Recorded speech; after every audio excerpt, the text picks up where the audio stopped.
Manifestations. Man up. Manifestations. Man up. Manifestations. A place where we inform, build, and inspire. Manifestations. Man up. Manifestations. Man up. Manifestations. Man up. A place where we inform. Manifestations. A place where we inform, build, and inspire. You gotta eat what you kill. You gotta go out there. You gotta hunt for your meals.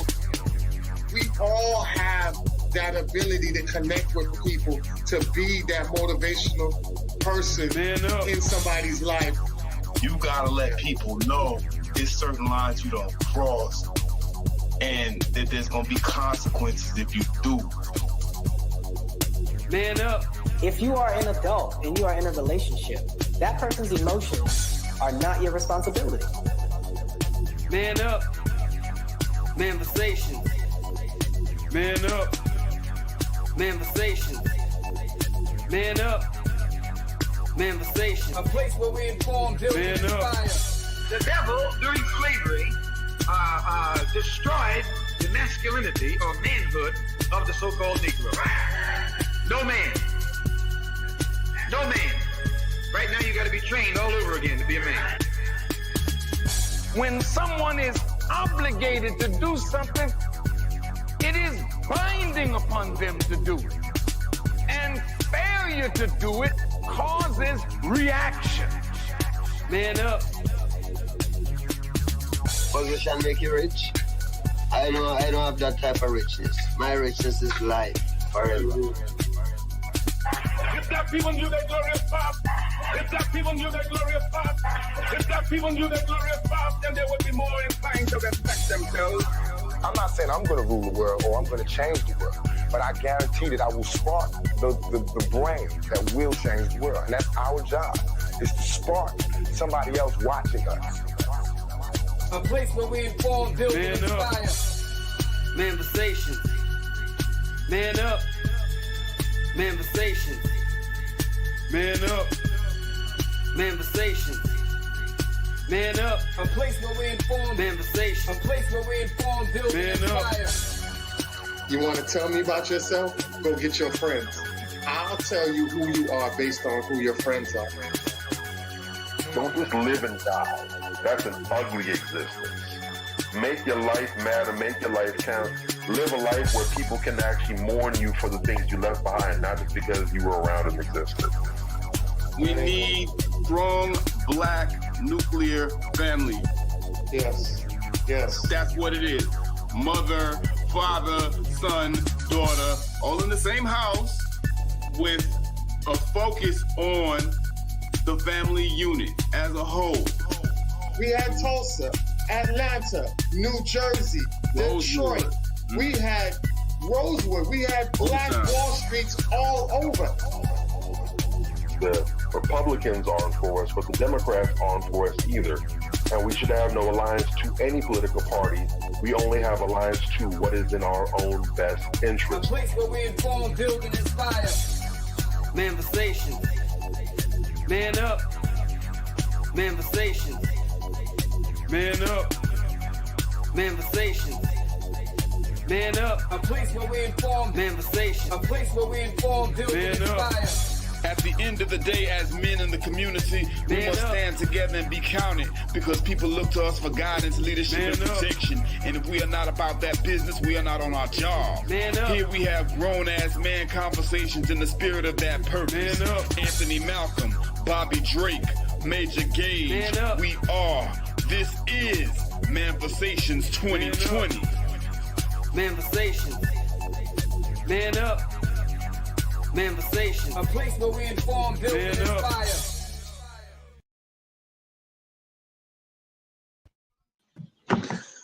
All right. welcome to another week of Manifestations 2020. What's up, fellas? Yeah. What's cracking? A great in the look like an unborn baby. What's up, gentlemen? What's going on? Any y'all smoke weed? Nah, I don't. Nah. I'm plenty high off life, man. There it is. There And it is. and the reason why I asked that is because a lot of times people don't understand when we are out here trying to survive behind enemy lines, we're not out here being sedated, influenced, or anything like that by any narcotics or anything in our system. We're out here focused and being strategic. A lot of times, Black people are out here under the influence and wonder why they're getting attacked from all angles and can't even do anything because their reactory system, it doesn't kick in right away because you're sedated, you're off balance and things like that. You're in another world, another element. So it is very important for our brothers and sisters to make sure that we are operating with a clear mindset and not out here being under the influence. It's time for us to start buckling down and being serious. The times that we used to party and play was back in the 80s and 90s. We got real lapsidated with it, and we let a lot of things transpire over the times, and we need to tighten up that rope and get back on track. So if you smoke weed and do whatever you got to do to get by, hey, that's on you. But I would advise you to tighten up and find something else that you get high off of life. I remember one of my favorite MCs of all time. A lot of people might not have them as one of their favorite MCs, but Phife Dawg, right? Rest in peace to Phife Dawg. Phife Dawg said, "I get loose off of orange juice. I don't need nothing else." No doubt. Right? So they were Tribe Called Quest really put me on a good and straight and narrow path, and I respect them for that. They were artists that weren't even talking about doing drugs or anything like that. Matter of fact, they were trying to tell you to stay off of it and try to be on a righteous path, as well as just live life and have fun, but also be out here kicking knowledge in return and uplifting the next community and generation. And I think that's our obligation to do that. So I just wanted to get that off our chest, and let us know and let you guys know that we are leading by examples. That's why I asked the fellas, do they do what they do? Do they participate in that? I already knew the answer, but I wanted the whole world to know that we are solid and we lead by example, and we stand on what we say. We stand on business. If that's the quote that everybody is running on right now, we stand on business. We mean what we mean. That's what Manifestation 2020 platform is all about. And let's get into it. All right. Yay. That's what's up. You know, we got a lot for you tonight. So let's just jump off in it. Trendy weekly topics. This topic to me popped out. I didn't even know it was a thing, right? So we have our boy Damian Lillard. I'm not sure if you guys know about Damian Lillard. He was the star athlete of the Portland Blazers, right? Yeah. And then he transferred over to the Bucks. And everybody was excited about that. And during his process of transferring, I think him and his wife kind of had a rift. So it was kind of like a fresh start for him. And he divorced his wife in the process of it. So he ended up divorcing his wife. And I didn't even notice that his wife got on Instagram, because I didn't even, I heard about it, but it wasn't nothing in the news like that.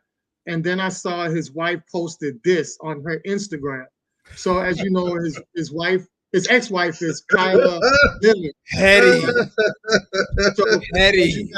as you guys already know, that Glorilla had got arrested for DUI. Yeah. But the reason she was being very petty was before her DUI arrest, this was the picture that was floating around, because Glorilla had met up with him at a game. And she was like, she took to Twitter and said, "Who is this nigga? Because I want him. Whoever she is can't whoop me. Get him, Glo. I really don't give a fuck." So that's what she was going around and boasting about it. So that's why his ex-wife was being very petty and put his picture next to his jailbird picture, right? Oh my God. So, Glorilla Damian Lillard is mine, tells chicks to move and get on, right? So I don't know if they're a thing right now.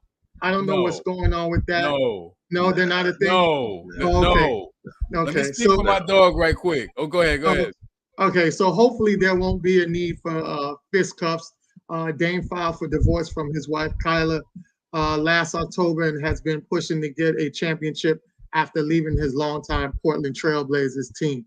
All right, so I just want to put it out there. But go ahead, Major. Yeah, man, my dog. She kind of crept up on my dog at the game. He looked like he was just being polite. You feel me? But my God, he looked like he just didn't want to be anywhere near her, man. Like the thought of her touching him just made him itch. You dig? Like he was Yeah. just being kind or whatever the case may be. But somebody asked him about it afterwards, and he was like, Yeah. "Hell no." Oh, okay, okay. Hell Yeah. no. So Yeah. thank God we didn't lose another one, because you know how some of these guys, man, Yeah. you know, any hood rat roll up on them, and you know they just melt. Look Yeah. at Drake and Sexy Red. He's up her ass all the time. I can't tell where his head ends and her ass begins. You dig? So like, I thank God our brother Damian Lillard has more sense than that. You know what I'm saying? And it looks like he knows how to choose a pretty decent woman from the sister that I saw he was with. You know what I'm saying? So Yeah. thank God. No, ain't none of that. Yeah, he has a nice family, you know what I'm saying? Nice, Yeah. beautiful family. You know, I would hope that he swing the block back and you know get back with that, because you know you Real got talk. you know he has a nice, it's a nice constructed family. They're beautiful. Yes, That's they why I are. was kind of shocked to see. I thought it was going that way. I was like, damn, how you go from treasure to trash? Like that doesn't make sense. And people don't understand. Like money don't mean nothing. It just makes you a bigger person of, or highlights basically who you are. So Yeah. if you are a crackhead and you got like $2 million, you're just a $2 million crackhead. That means you're gonna smoke bigger rocks and get Period. into more bull crap. You know what I'm saying? Real If talk. you are a woman that isn't attractive, you're just gonna be a rich woman that's not attractive, no matter how much BBL you got, because the face reconstruction it needs to be there for Glorilla. And I'm not trying to shit on the chick, but let's just call it what it is. You know what I'm saying? She's not very attractive in the face. You know, she's got a very weird looking face, and you know, genetics or whatever the case may be. But I just, you know, a guy like Damian Lillard, who's always been out of the raps, he's always had this good guy reputation. Right. I haven't seen him with any scandals or anything like that, running around with no hood chicks. Real So, talk. you know, I didn't really want that type of image out there for him, especially a guy who created a whole family. You know what I'm saying? I wanted the same optics for my boy that we talked about last time, Chance. I think it was Chance the Rapper, when he you know, got divorced from his wife. You know what I'm saying? He has a beautiful family as well. His wife is very beautiful. I just wish he didn't go down that path and could, you know, make it work. I think we need to focus more solidifying these households more than breaking it up and then causing more of a rift, because now what people don't understand is a man, you know, we don't talk about men's emotions because men don't really show their emotions like that. But let me tell you something, a man that really loves his kids and he's outside of that home, you're going to be more emotional and you're going to be more volatile and emotional. So you're going to be very violent when it comes to your kids and somebody else disrespecting your children in that household. So I wish people would create these households with the form and the mentality of staying in these households for the children. Now, when your children are old enough and they go about their business, that's a whole different story. But we're talking about newborn children that I've seen. I've seen Damon's children look like they're about 3 or 4 years old. You know, these are small children that need to have the mentality and grow within that mind space. You know what I'm saying? So I definitely think that they need to do that. But I definitely hand it over to you guys. Yeah, No, yeah. I What's up? absolutely agree with Go ahead, that, Bob. man. Go ahead, Bob. No, I absolutely agree with that. Just to tack onto what you said, you know, these children need. There's, I firmly believe, and this is a hill that I will stand on, I will fight on, I will give my last breath and die on, no matter what. It is absolutely vital for our children to see their parents together in harmony. I've spoken about this before. There's some things that you're just not going to get. It doesn't matter how great the parents may be individually, how wonderful and how cooperative the co-parenting relationship may be. If it's a perfect co-parenting situation, excellent household provided by the mother, excellent household provided by the father, it doesn't matter. There are going to be huge gaps in that child's upbringing just on the strength of not having their mother and father in this under the same roof, together in harmony and concert, working together. You know, we're so quick to talk about how the dating pool is a cesspool now. Talk about how, it seems like men and women can't get on the same page, can't get together, the different clash of ideals and values and relationships. But the reality is, it's because a lot of people are out here just winging it, man.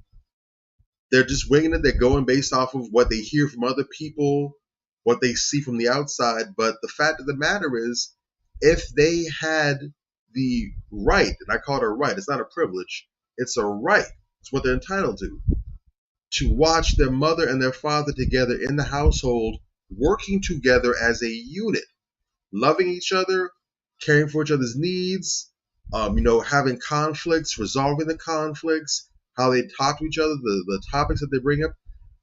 We're talking about an internship, right? When people go out into the workforce, they go out, whether it's a trade, whether it's a white collar professions.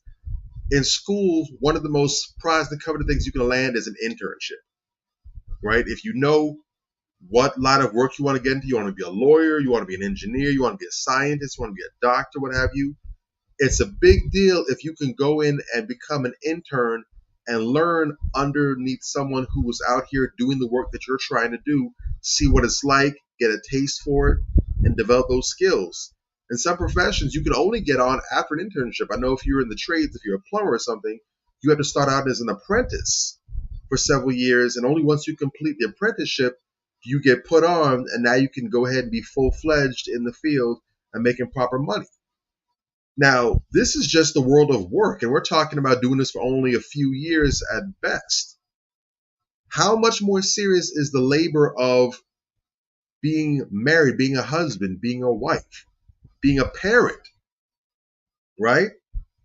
How much more serious is it to learn how to go ahead and be able to cooperate with another person, how to share space with another person, how to share responsibilities? You're responsible for this, you're responsible for that. We come together, we work out life together.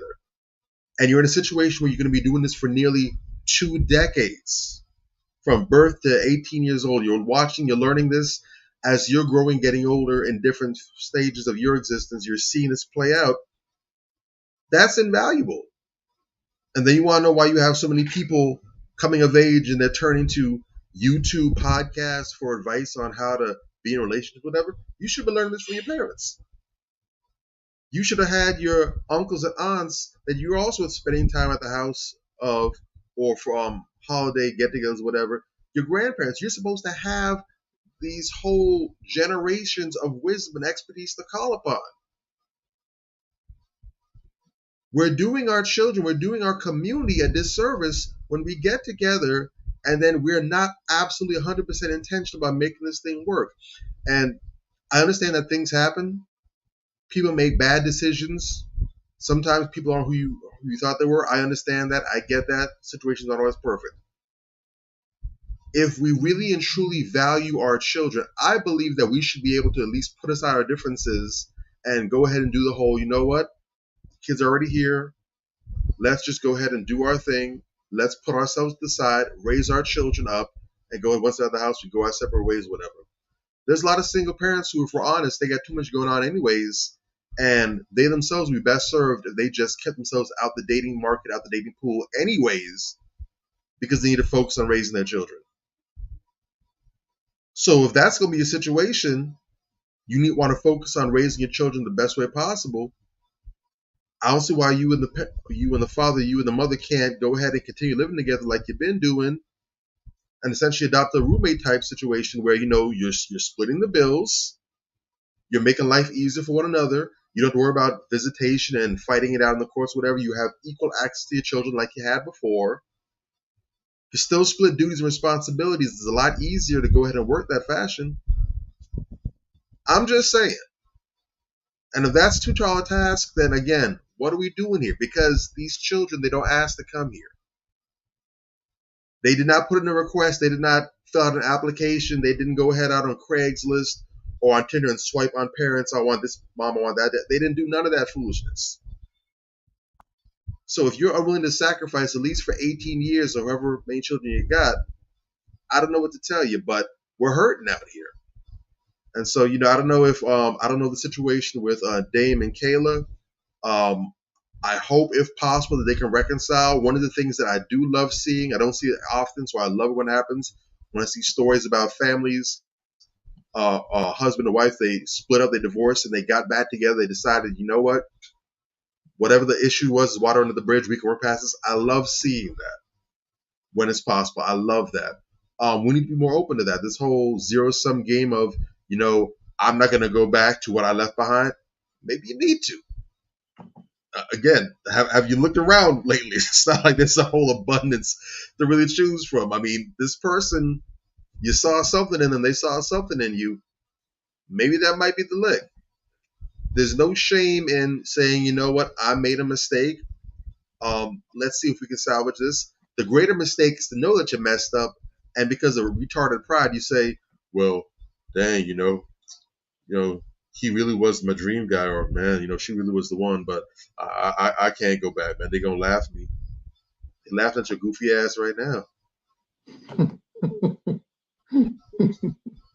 So no, that's my 2 cents. And as far as the Glorilla thing, nah, much love to Glow, much love to her, but that ain't, from what I've seen, anyways. That's not Dame's type. That's not gonna work out in that fashion. That's not what he needs.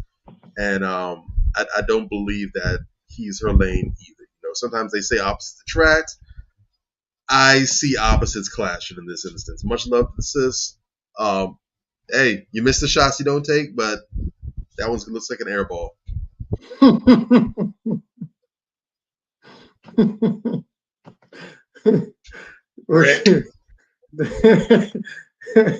What you got to say for that, Major? You ain't got nothing back up for that? My bad, my mic was off. Yeah. This chick, what tripped me out is just how reckless she's talking.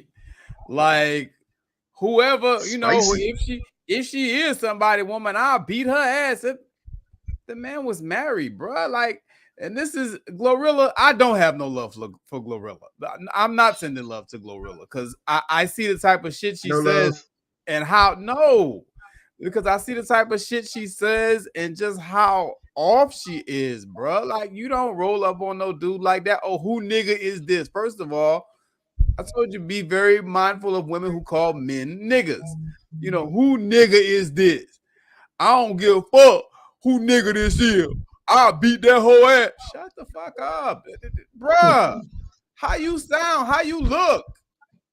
You know what I'm saying? Like, I'm all in on showing love and respect for the sisters that chew with their mouths closed. I'm for that shit. You understand? I'm for that.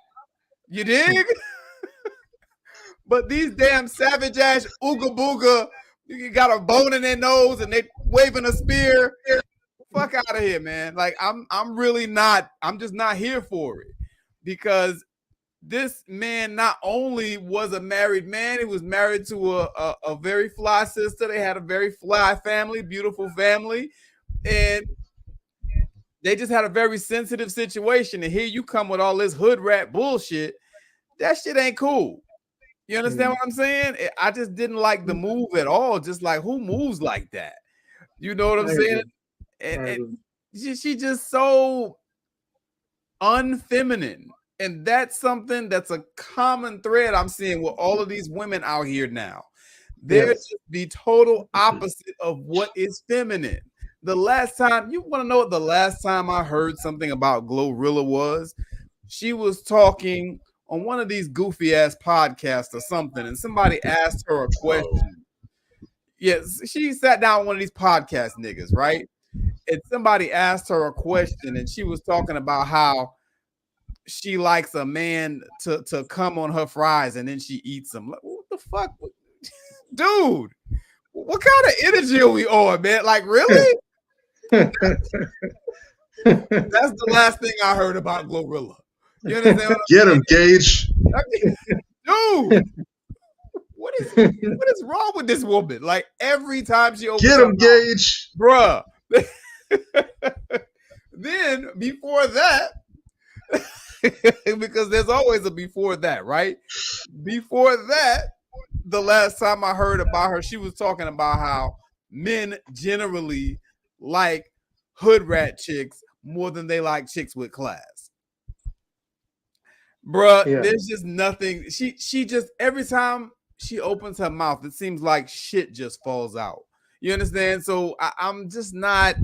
I'm straight on her. You dig? Like, I just don't like the way she present herself because she always disrespecting herself.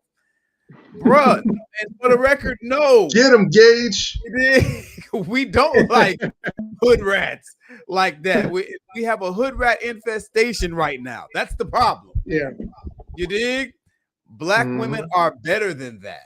So yeah, I'm just not feeling it. You know what I'm saying? And then, you know, yeah, we have a serious problem with the nuclear black family. I hate seeing, you know, these things where you have a beautiful black family, they've been together for a long time, and then for whatever reason, they're just calling it quits. That truly breaks my heart because unfortunately, we live in this social media age where people just kind of follow everybody. Nobody even has a personality of their own. People's personalities are literally a composite of sound bites and video clips from their favorite celebrities sometimes. You dig? So unfortunately, since people don't have the mental capacity to keep their own shit running, a lot of times they look to the celebrities for guidance. Yeah. And when you see the celebrity shit all falling apart, that sends a very poor message. You know what I'm saying? I don't like to see it, but you know, we got work to do. Exactly. So I Get him, definitely, Gage. that's gonna be that should be a soundbite for our thing in the future. Get him, Gage. Get him, Gage. So I definitely agree with that. It's crazy how the dynamics now, we're seeing a lot of things happen here in the US. We hear about the passport bros saying that they go overseas and rather women over there. We just had a basketball player. Shout out to the NBA's new league, the face of the NBA, Victor Wembanyama. How do you say his last name? Wembanyama. Or Wemby. Say it, Major, because you're African. Go ahead. Say it again, Major. Wembanyama. Oh, Wembanyama. Or Wemby. Or Wemby. All right. Wemby, there you go. So Victor says he prefers Paris women and says he can't date American women and they remind him of NBA YoungBoy. Victor is currently going viral for following his dating preference and the comments in the American women. The San Antonio Spurs star revealed he prefers dating Paris women while taking jabs at American women. I can't date them. They're too masculine. Paris women are soft and tender. American women remind me of NBA YoungBoy, the French baller said in a recent interview. And I want to add on to that with everybody's thinking that women overseas is the perfect type, right? So I do want to defend our homegrown women. There's great women all over the world. Don't think that you being a passport bro is going to eliminate you and get you the top prize, because as we've seen, one of the biggest, most beta dude that's on the platform that acts like he's the most alpha dude ever got his ass baited into a situation being alpha, or I should say the major chief in promoting passport bros, end up getting himself in a bind, a heavily bind. So allegedly, the girl is pregnant with the guy Fresh. I guess that's Fresh from Fresh and Fit. Allegations of Fresh turns out to be an escort predator with fake names. So that's what they gave her, because she came out he was, let's call it what it is. She's a woman that exchanges sexual favors for money. They call her escort, but we already know escort is a real fancy name for prostitute. He's a pro. And so they had got real mad about it because Fresh now has a baby from a prostitute. Now, what that reminds you of? That reminds you of who? One of the hottest rappers that's inside, I would say, a Avengers beef. He's going against a bunch of people, but it kind of reminds you of Drake. His baby moms he was trying to hide her for a long time. Come to find out, she worked at a strip club. She was a low-end type stripper. He ended up paying for her body to be built the right way. I know she's a porn star. Yeah, she was a porn star. Okay. She did porn, yeah. Yeah, she did porn. Okay, she did porn. She went the whole way. Oh, so she did porn. He had a baby by her, and then he was kind of being hush-hush about it until Pusha T came out. And like 3D Nazi said, shout out to 3D Nazi. I think she's one of the most versatile and best MC, one of the top female MCs out there. She was like, she took shots at Drake and said, yeah, Pusha T had to push you into fatherhood.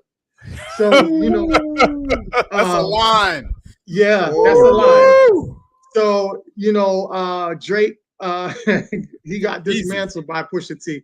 But you're seeing these guys that go out and they have, it's kind of I call it the R. Kelly syndrome, right?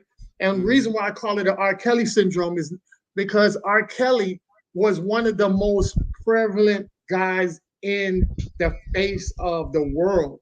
He was, I would put him right under Michael Jackson, right? I mean, this guy could go into rooms and women just flaunt to him. No matter how old they were, these women had admiration for R. Kelly. And for R. Kelly to pick from the cream of the crop to end up picking young girls and being labeled as a pedophile and ruining his whole career, it just goes to show you, why are these men having bad choices with women when you're supposed to be on top of the world and elite enough to pick from the cream of the crop that the average guy is not allowed to pick? We see the downfall to him with R. Kelly. We're seeing the downfall with Drake. Now he's over here with Sexy Red. Now we're seeing the downfall with Fresh, who was supposed to be out here talking about he could get any woman, and then you end up bagging a prostitute from another country. So I definitely want, like I said, Major has a book coming out, and hopefully it could school a lot of people on vetting, because that's one thing he did not do, is vet. He didn't vet properly. So his boy Fresh, started doing a live for him, trying to put his face back on. Fit was trying to do a live to put Fresh face back on the map. They was, basically putting up receipts about she's getting money from men, but all of that stuff that they're trying to damage her about is really damaging your boy about. Because I always look at it like this. People don't understand. I always took it in to the point. I always took it to the point where, when you talk about when you talk about Maury and all these other shows, those shows that tell you who's your father, you know what I'm saying? They do the DNA testing. And I used to watch guys come on there and say, oh, you know what? She's a whore and she did this and she did that. And I'm looking like, the more you make her seem like a whore, the more you put her business out there, the more it makes you look bad. Because you knew everything about her from that status, and that ain't stop you. Yes, the garbage of the garbage, as you claim it was, and you still went to have sex. And not only did you have sex with her, you had unprotected sex with her. That's crazy. That's like somebody telling me.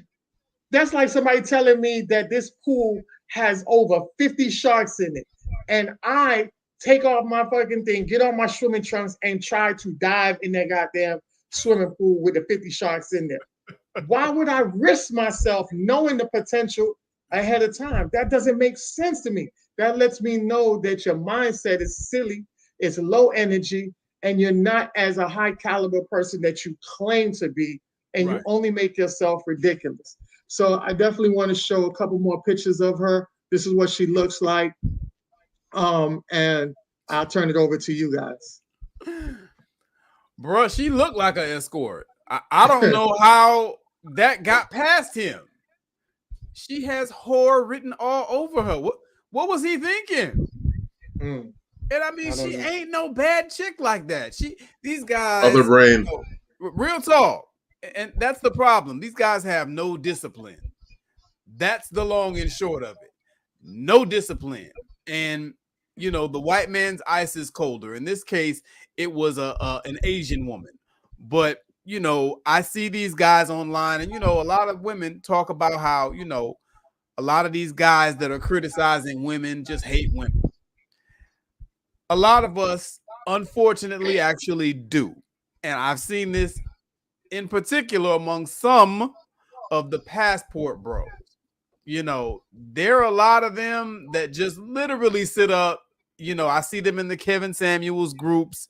You know, I see them in the dating and relationship groups. They just literally sit up and bang on sisters all day. If a sister rescues a baby from a burning building, they're going to find something wrong with it. You dig? So it's just really, really, I hear an echo and some thumping. Yeah. It's really, really, it's really, really a problem, you know, where a lot of us, you know, we don't have our minds trained properly, you know, whereas, you know, it's self-hate all over again. You know, you can't sit up and just bang on sisters all day, all day, all day and offer no solutions. Yes, there are things that sisters need to work on. Okay, let's talk about the things that they need to work on. Let's talk about the things that we need to work on and meet in the middle and correct the issues. You understand? That's what it should be about. That's how adults are stepping to the game. That's how adults are coming to the table. You know, these people who just sit up and just bang on sisters or bang on brothers, they're people that we don't need. Like Bobby said in the last episode, go sit your ass down somewhere and go heal. You understand? Those are not people that we need to be listening to at all. The Sprinkle Lady and Stormy Wellington and all these buffoons, the Derek Jacksons and the Ace Metaphors on the other side, these pandering buffoons and the people who follow them, they ain't doing nobody no good at the end of the day, you know. And this guy, you know, and others that follow him, you know, because I've heard Fresh talk about sisters, you know, talk about him and the other coon on there, talk about how they don't play in the dark and all this type of business, whatever. And, you know, they're always denigrating black women as though they're not black, because they don't consider themselves black either, by the way. Yeah. They consider themselves other, right? So we got a serious coon problem there. And it shows up in stuff like this. Okay, so you're not black, so black women ain't shit. So you're just going to go ahead and get you a other woman. You're going to go overseas because the quality of women is so much better over there. I've said this a few times over the last few weeks, and nobody has given me a quality response. Somebody decided he wanted to buck up. I had to burn him to ashes. You know what I'm saying? But like, I want to know, you know, I got to send you that thread too, by the way. I want to know, you know, where is the evidence of all of these supposedly better quality women that you're finding overseas, bruh? Where they at though? Because listen, what I'm getting, and I'm not really, I'm not down in passport bros. Yeah. I'm not down in passport bros. I think that what Victor had to say on that first post is actually pretty hilarious, and I kind of agree with him with regards to a certain sect of the female population here in the States. Like I just finished saying, they're masculine as hell. You know, it's very unfortunate, but Glorilla's the prime example. She's the poster child for that shit. Very masculine, sexy red, very masculine. And they put on all the makeup and all that shit, and they're still very masculine. Yeah. There's a problem there. There is a problem. I'm not downplaying that side of the passport bros and what they're saying. But the way to handle it is not necessarily to go overseas, because while there are some women overseas who have better family values and, you know, they have a different upbringing, whatever the case may be. You know what else is also overseas? Prostitution. A lot of it. And what they won't tell you, a lot of these passport bros, is that they're going overseas tricking. Period. A lot of them, not all of them, but a lot of them are going overseas tricking because they're doing this to make up for their lack of game. A lot of them just don't have the game to pull a sister from around here. So they go overseas where, quite frankly, it's just easier. That's some sucker shit. You understand what I'm saying? But there is some truth to what they're saying. But like I said, I'm not seeing the evidence, because if the women overseas are so much better, I would start seeing articles from, you know, credible publications saying, hey, you know, men are going overseas and finding much better wives, and the marital rates are improving. And, you know, this is a thing. We'd hear it from the professors in the universities, you know, fellas, you should go overseas and, you know, get some quality wives. And we'd at least see it in the numbers of brothers around us. Yeah. We have a show for men that we do every week. I'm in probably 20 different men's groups, and I hear these guys talking, but I see a marriage. I see girlfriends here and there, you know, but I don't see marriages. I don't hear about marriages. And if there are marriages, the few that I have heard about, they usually end in turmoil. Woman comes here and then she gets what? Americanized. You dig? Whereas, and Jason Black says this quite a bit, he talks about how westernization is global. So most of the world is trying to be like us. So how that work? Because you're finding women in these obscure countries, whereas most of them are trying to get to America or trying to be like American women. The problem is still there, is my point. And then you got the prostitution, hell, the bestiality. I done posted up several clips of females doing something strange with animals from other countries. So where's the evidence? That's what I want to know. Where's the goddamn evidence? Talk that shit all you want. I want to see the proof. You dig? I agree. I'm just saying. I agree. Definitely. I agree. I think people don't understand the fact that you know, my parents are from Jamaica. I've been over in the islands, and the number one thing is everybody's trying to get here. And the only way they can get here is through education. That's why a lot of times you'll see a lot of people from the diaspora come to America, and when they sit back and they collide with FBAs, because FBAs want reparations in the form of cash payments, and a lot of people from diaspora wants reparations in the form of education, because the mindset is education is gold over there to get them to where they need to get to. We understand, well, I should say the FBAs understand that education is still a limit.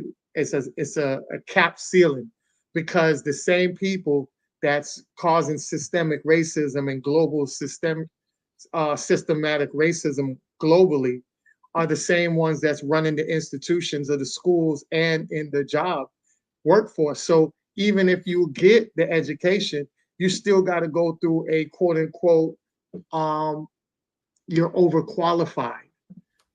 Is a legal way for them to tell you, we don't want you in our facility. We don't want you in our institutions. You know what I'm saying? So the fact that these women want to come over here through the easiest way, other than trying to get a scholarship and get their green card, is for them to meet a passport bro to marry them. And that's the easiest access in there. So if I know that my wealth is in the form of you marrying me, I'm going to do everything you want me to do. I'm going to eat your from rooter to the tutor. I'm going to do everything as a woman, clean, cook, do this and that. Get those papers, and then just like what Major said, divorce you, got all the money now, and now I can live my life as an Americanized, westernized American woman, and just live it up, quote unquote, live it up in the eyes of what they feel like the American dream is all about. I'll hand it over to you, Bobby.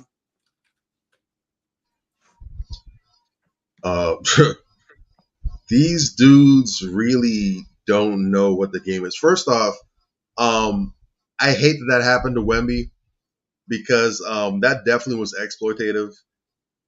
Yes, Victor Wembanyama is a black man. However, he is not from America. He is an African brother who was, I believe, was born and raised in France.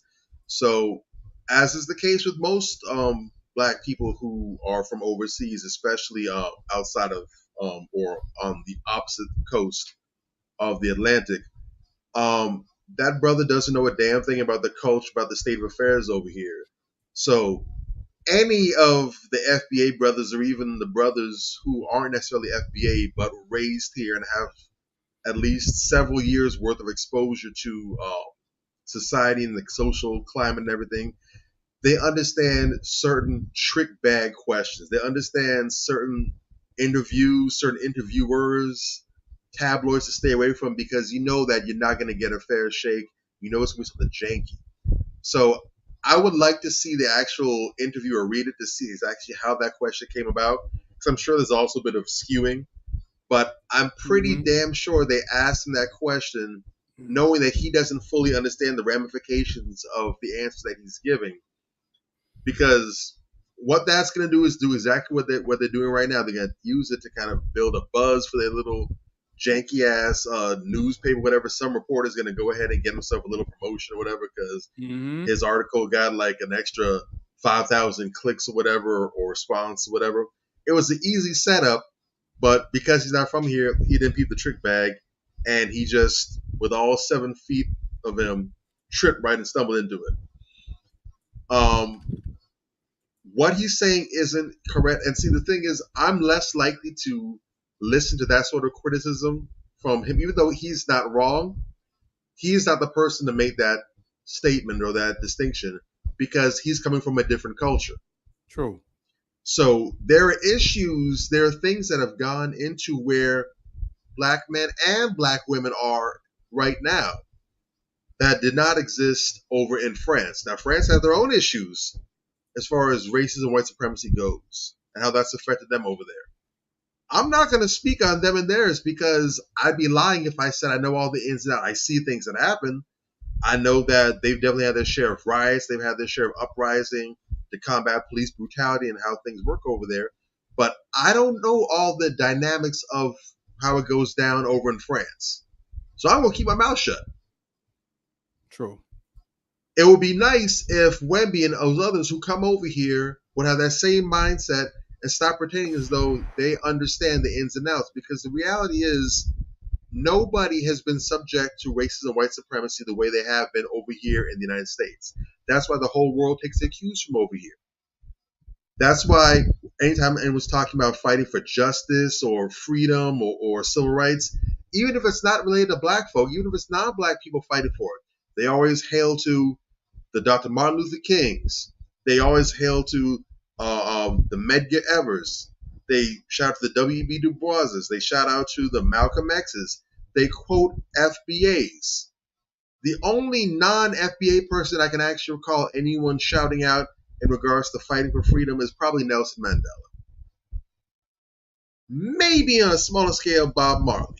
But those are one or two out of a whole heap of FBAs that they hearken to.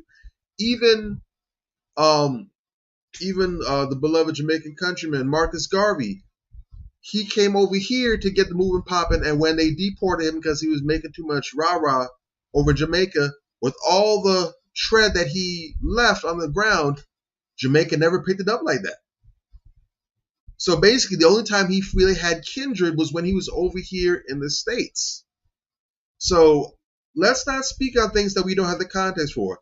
FBAs and the brothers that's over here in the States that know the culture, know the background, they're in a better position to go ahead and make criticism, because when we speak, we have the full context, the full knowledge that we're speaking on. Don't come and toss little peppers here and there and you don't know anything about what's going on. Because I know for a fact that should we start criticizing women and the different faults over in France, now all of a sudden all this reciprocity gonna cut off. All of a sudden it's, whoa, you don't speak on French like that. Right. brother, cousin. I thought we was having an equal exchange. Right. I didn't know this was just gang up on the FBA day. I'm sorry. So no, I can't accept that when it comes from that source. And also, real quick to touch on unfresh and unkempt. I'm like Malcolm, Elder Malcolm. I don't cry when chickens come home to roost. In fact, I get kind of glad. You dig? I love how, and for some reason, well, because them niggas just won't stop, but they've made themselves into a perpetual lightning rod, and they dish out so much BS. And every time something comes back on that doorstep, they wilt. And they will. It's some crying and some and moaning and groaning coming out of them. Yeah. It's never with the same chest stuck out that they was delivering all their other nonsense with. And I just love how these times serve as a watershed moment and really let you see who's who and what's what.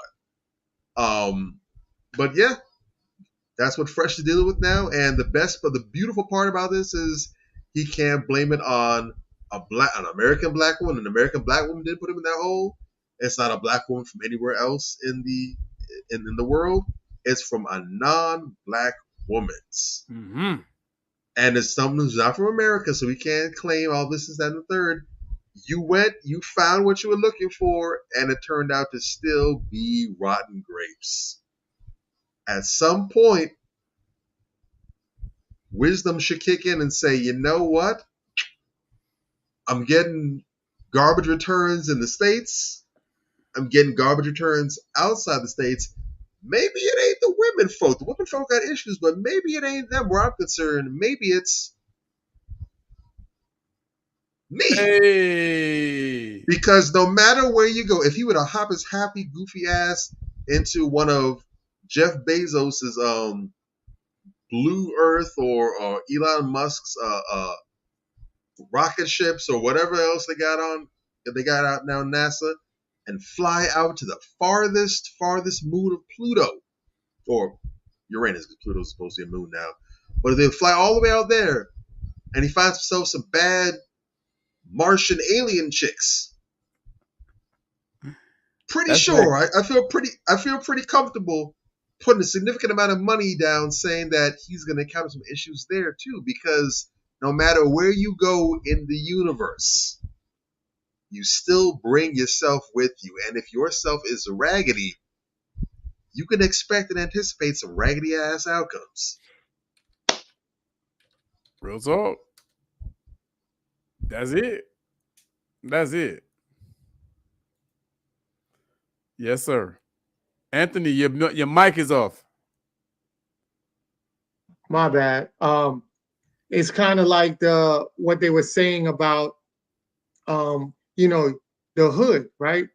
They say that you can move out the hood, but the hood is always going to be with you wherever you go.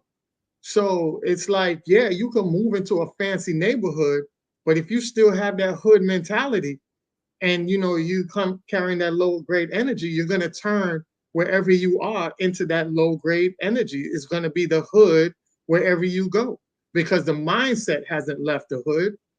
The mindset went with you. You're carrying the mindset wherever you're going. You know what I'm saying? So until you change yourself, wherever you go is going to get tarnished. So it's the same thing. I definitely, since we're talking about masculine women, I thought this was pretty interesting. Shout out to Mila. She brought the video to the attention. I didn't bring the video, but I did want to show you the article. So Adrian Bronner swiftly rejected after shooting his shot at Chloe Leray during live interview, and she called him corny. So he said, "Be at my next fight." She was on live Instagram live, and he got on her live and he said, he wrote in the comment section, "Be at my next fight in Miami, May 31st at the Hard Rock on me." He wrote alongside a heart emoji. Leray eventually noticed the comment and paused for a moment before responding. "Trying to bag me on IG live is fucking crazy," she said, like dead ass. "Get the fuck on." Okay, I'm not interested. That's fucking corny. The fuck are we doing here? Almost immediately after, she started to wrap up the stream and told her followers to check out her new single while saying goodbye. And I just seen this video. I want to show you the video real quick. Mm-hmm.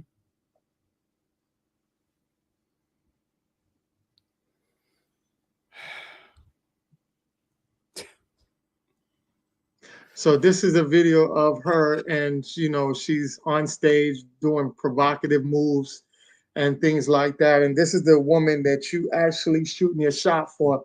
So I remember when we was talking about it, chopping it up, and I said, you know, I don't really have any sympathy for Adrian Bronner. I see it on both sides, right?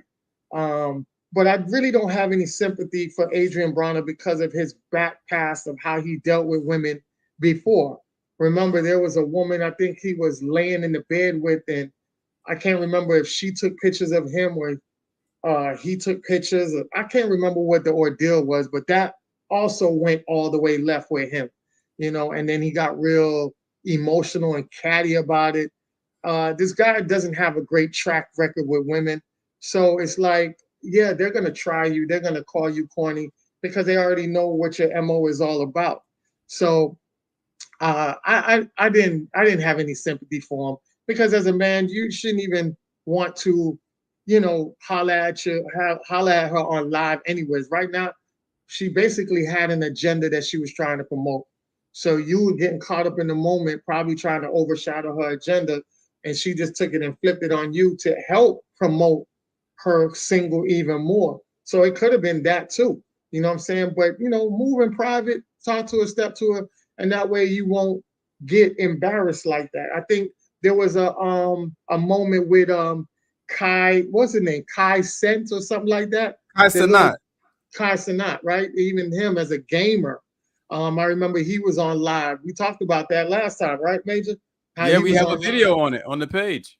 Yeah, and he was talking about that on live. He asked the girl out on live, and she kind of was hesitant about, you know, even saying yes. You know what I'm saying? And I was like, yeah, we talked about that stuff there, and even him, he's got into a situation. You know, a lot of these guys that got money, I don't get with the vetting process because I think it's an OnlyFans chick end up taking pictures of his whole setup and everything like that and got information on him. And she had put it out there. And then now he got a whole lawsuit going on with this girl. Or he said he's going to have a lawsuit going on with her and stuff like that. And I'm like, these guys, they get themselves to a position and just deal with some low energy women that ready to tear down their whole empire. I don't get it. You know, a lot of times you guys are talking about women so much that y'all fail to take a look in the mirror and see that you guys have a lot of work to do, but you're too busy pointing the finger at somebody else, man. We gotta, as men, we gotta tighten the fuck up. We gotta tighten up. We work too hard to get to that level for us to sit there and get it destroyed by women who are being, I would say, being incentivized to tear you guys down because that's what they get. They get incentivized to say, "Oh, I got Fresh's baby." She gets incentivized to say, "Yeah, I went to his house, Kai's house, and this is what he got." Now everybody want to know what's going on in this situation. So she went from a no name. Now she's about to be big off of your name and capitalize off of that. So you got to move very careful out here. And I'll land my plane on that and turn it over to you guys. When does it stop, bro? Like, damn, you would think that the new simp would have learned lessons from the last 10 simps, right? Like, you would think at some point somebody's going to get a clue. Dude, first of all, like you said, I mean, well, there's so many layers to this, right? First, second, and third, you're a high value man, right? I don't have the same gripe that Anthony has with Adrian Broner. I don't know him. Even if I did know him and I knew his history with women, this ain't got shit to do with that. I see this as a fresh situation. This is fresh. This is a one-time thing. She don't know him. He don't know her, to my knowledge, right? A man is approaching you. You don't respond like that. Unless you're just a Neanderthal. You understand what I'm saying? You don't respond like that, period. You know, there's no reason for that. It was extra. People dragged her ass for that. They dragged her all week. You know, and Coyle Ray, let's keep it a buck. She's a beneficiary of her father having been someone who's in the music industry with no talent whatsoever. Correct. Okay. So you should be glad that you're here. At least this man has a verifiable talent, something that he does. Mm-hmm. What does she do, really? You understand what I'm saying? And you know, it was just rude and unnecessarily so. You know, yes, I do agree, you know, coming to speak to a woman or try to holler at a woman in a public space, you know, it may not be the best approach for a number of reasons. You know, number 1, 2, and 3, I feel like you don't want to put someone on the spot or make them feel like you're putting them on the spot. But there's 1,000 different ways she could have handled that. She could have just ignored it altogether. She could have just, you know, politely, or, you know, thank you for, you know, your comment or whatever. We'll talk later. She could have did something like that. You know, she could have done any number of things without just being a bitch, which is what she did. You know what I'm saying? It's just like this whole mentality and this whole co-signing of women just being a bitch just for the sake of it, just for the hell of it, that shit got to end. That's why a lot of these women are, you know, in their 40s with 3 kids and no man now. You understand what I'm saying? And I'm not saying that to be mean, but a lot of them, that's what's going on. You know, you're just, how many of those women, especially if they're really good looking, how many times have we talked about how a lot of those women have passed up potentially good men? Just because you want to be a fucking bitch, like for no reason sometimes, you know, or because they're not tall, or because they're not wearing a Fendi belt, or whatever other stupid ass reason. You got to stop squandering opportunities at some point, is my point. You understand? And this has become like a norm for them. It's almost like they get off on it. They enjoy it. You know, that came off to me like she was just being mean-spirited for no reason, and she enjoyed putting him down like that. You understand? And that's where I have a problem, because had a man done that, right? Let's say that she came on his live and she shot her shot at him, and he would have said, "Oh, this bitch is lame as fuck. Get the fuck out of here." What would have been the story? They would have came for his ass. They would have had the knives out. It would have been worse than how they drug her. 10 times worse. You understand what I'm saying? They would have been talking about how Adrian Broner hates women and all this bullshit. So slow your roll, little mama. You ain't all that. You understand? You really not. And you're lucky to be in the position that you're in to begin with. Real talk.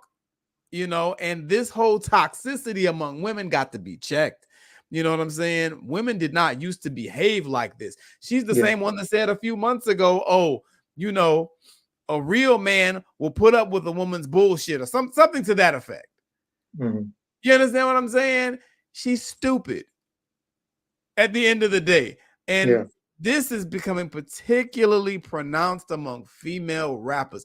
It's almost like you have to be a human personification of a turd to be a female rapper in today's rap game. I can count the female rappers with any sense on one hand. Rhapsody. That's it. You understand? Like the rest of them, I don't know what the fuck is wrong with them. Like, real talk. This other one, I mean, you got Sexy Red, you got Suki Hana, you got Lotto, you got Young Miami, who's probably the most dangerous out of all of them. Because she's actually attractive. The aesthetic is attractive. And she has a high value man that she's directly associated with. You understand what I'm saying? And she looks pretty normal. She doesn't look like a ghetto superhero like a lot of the rest of them do, with all these ugly ass, you know, billboard tattoos and, you know, just all this crazy ass colored hair and all that. Most of the time she don't look like that. She looks pretty normal. And young girls will want to emulate her behavior, is my point. You know what Mhm. I'm saying? And I hate to see this for female rappers because we come from a generation of Queen Latifahs and Lauryn Hills and MC Lights and Missy Elliott's, where sisters had class. So let's not pretend that sisters can't rap and still have class.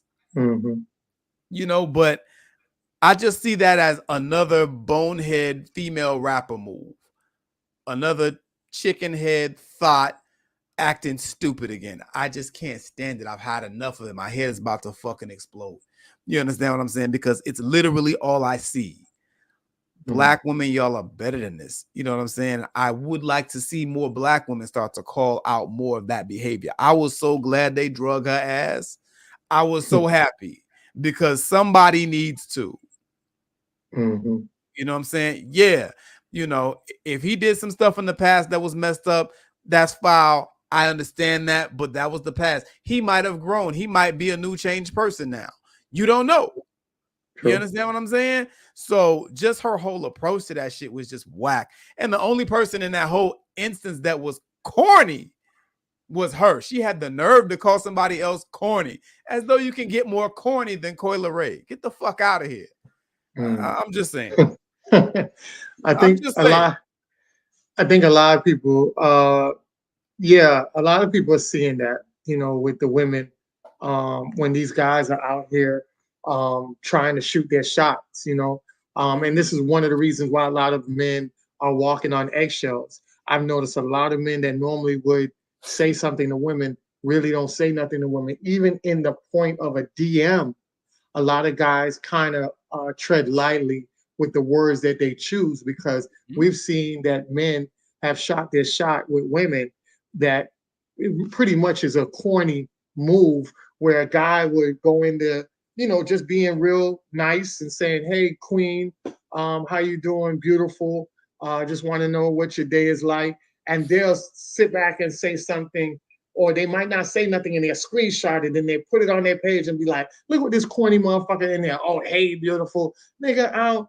But the thing about it, you know, women, when y'all do that, you guys are really being hypocrites to the situation because when the guy comes in to your inbox and he start calling you all type of B words, then you screenshot that too.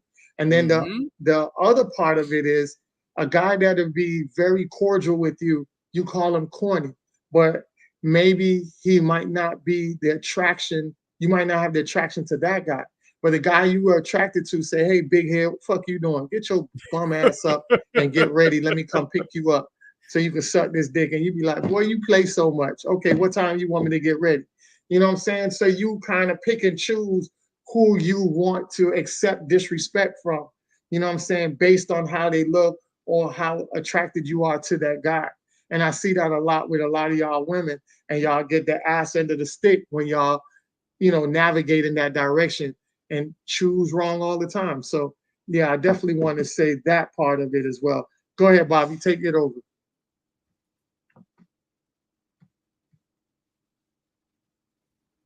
Bobby. Drake. Get him, Gage. um,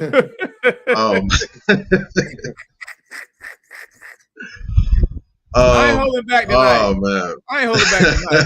Fuck that. You dig? You coming through with that drunken uncle energy. Tired of the bullshit, bro. On 20, man. I'm right there with you, bro. I'm right there with you. Yeah. Yeah, I'm in the same boat as you on this one. Now I'm not fully versed in age. I like AB as a boxer. I like him as a boxer.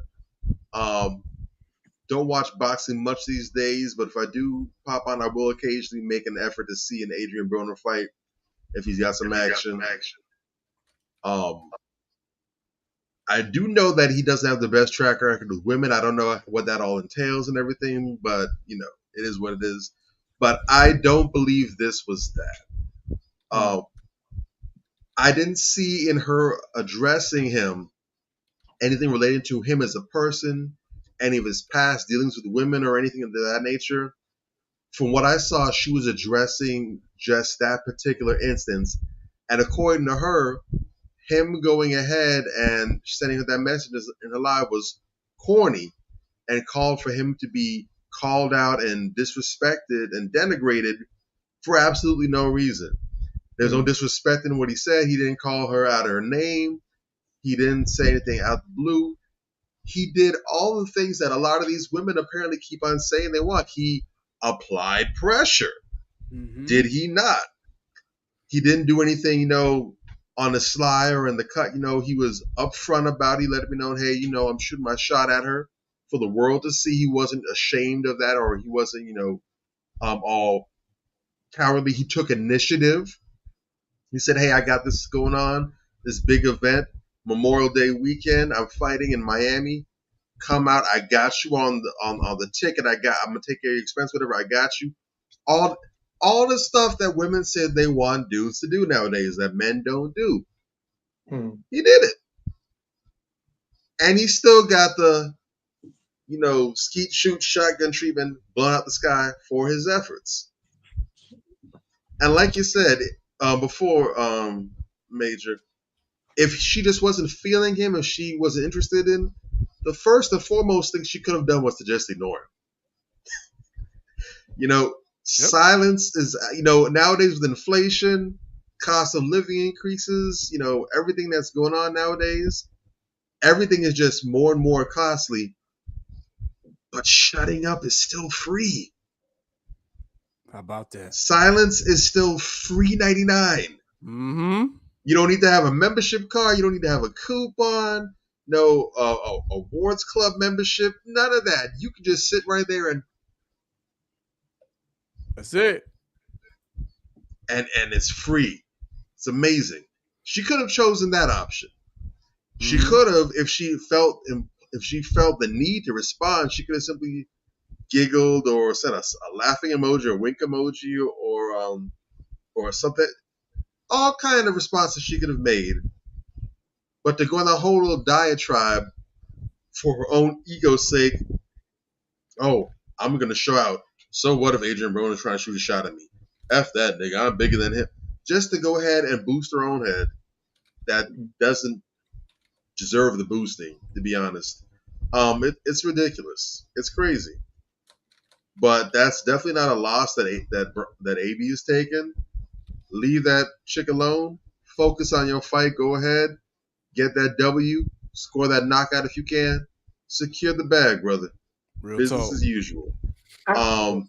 Anyone breaking their neck trying to go ahead and court the affections of no neck Benzino's offspring already making bad decisions right then and there. So for real, I'm gonna need him to just go ahead and accept it, take the W while he's ahead, and keep it moving. That's how I feel about the situation. No sense, bro. What the problem is? Oh, my bad. Oh, God. How you do that all your life? 30 seconds is too much. Who the hell is checking for Coi Leray to begin with? Who? Yeah. I get professional boxing shooter shot. You can do a lot. Look, a lot, especially if you're Coi Leray. I'm not sure who's been at your door lately, but Adrian Broder's probably about the best you'll ever do. The best you'll ever do. I mean, and after that, fuck out. I get that. I get that. I just want men to also understand that you got to put yourself in a light that is also in a great way as well. You know what I'm saying? With Adrian, I think a lot of people are turned off by because he was under the wing of Mayweather, right? And I feel like it's a carbon copy gone wrong because of the simple fact that Adrian has this flashiness to him, and he kind of is trying to mimic Floyd, but he's not perfecting his craft to act the way Floyd act. And I think that's one of the reasons why him and Floyd bumped heads, is because like you're trying to be too cocky, you're trying to do too much to act like you're this dude, even when it comes to women, when it comes to cars, it comes to everything in every aspect of his life. He overcompensates for it so much that you could feel the reflection in reality. You know what I'm saying? And I feel like in this situation, yeah, he was right? Like there was nothing wrong he did. But I think a lot of people don't understand that a lot of the energy you put out in the past sometimes come back to humble you in the future, because he was a cocky dude like that. He was talking to women like, yeah, I'm the best thing you ever be with. I've heard him talk to women like that.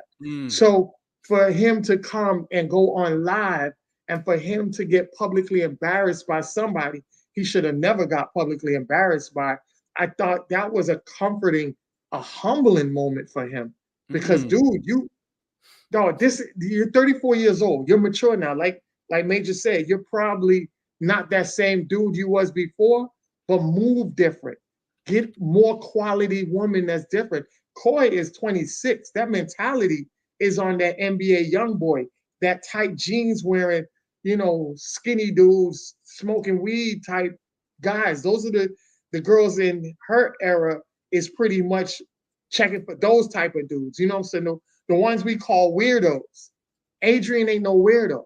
He's more of a guy like when we were growing up, we would call him the little muscular pretty boy. You know what I'm saying? That's who he pretty much under. He's pretty much closer to our era on the lower level of the end part of our era going into their era.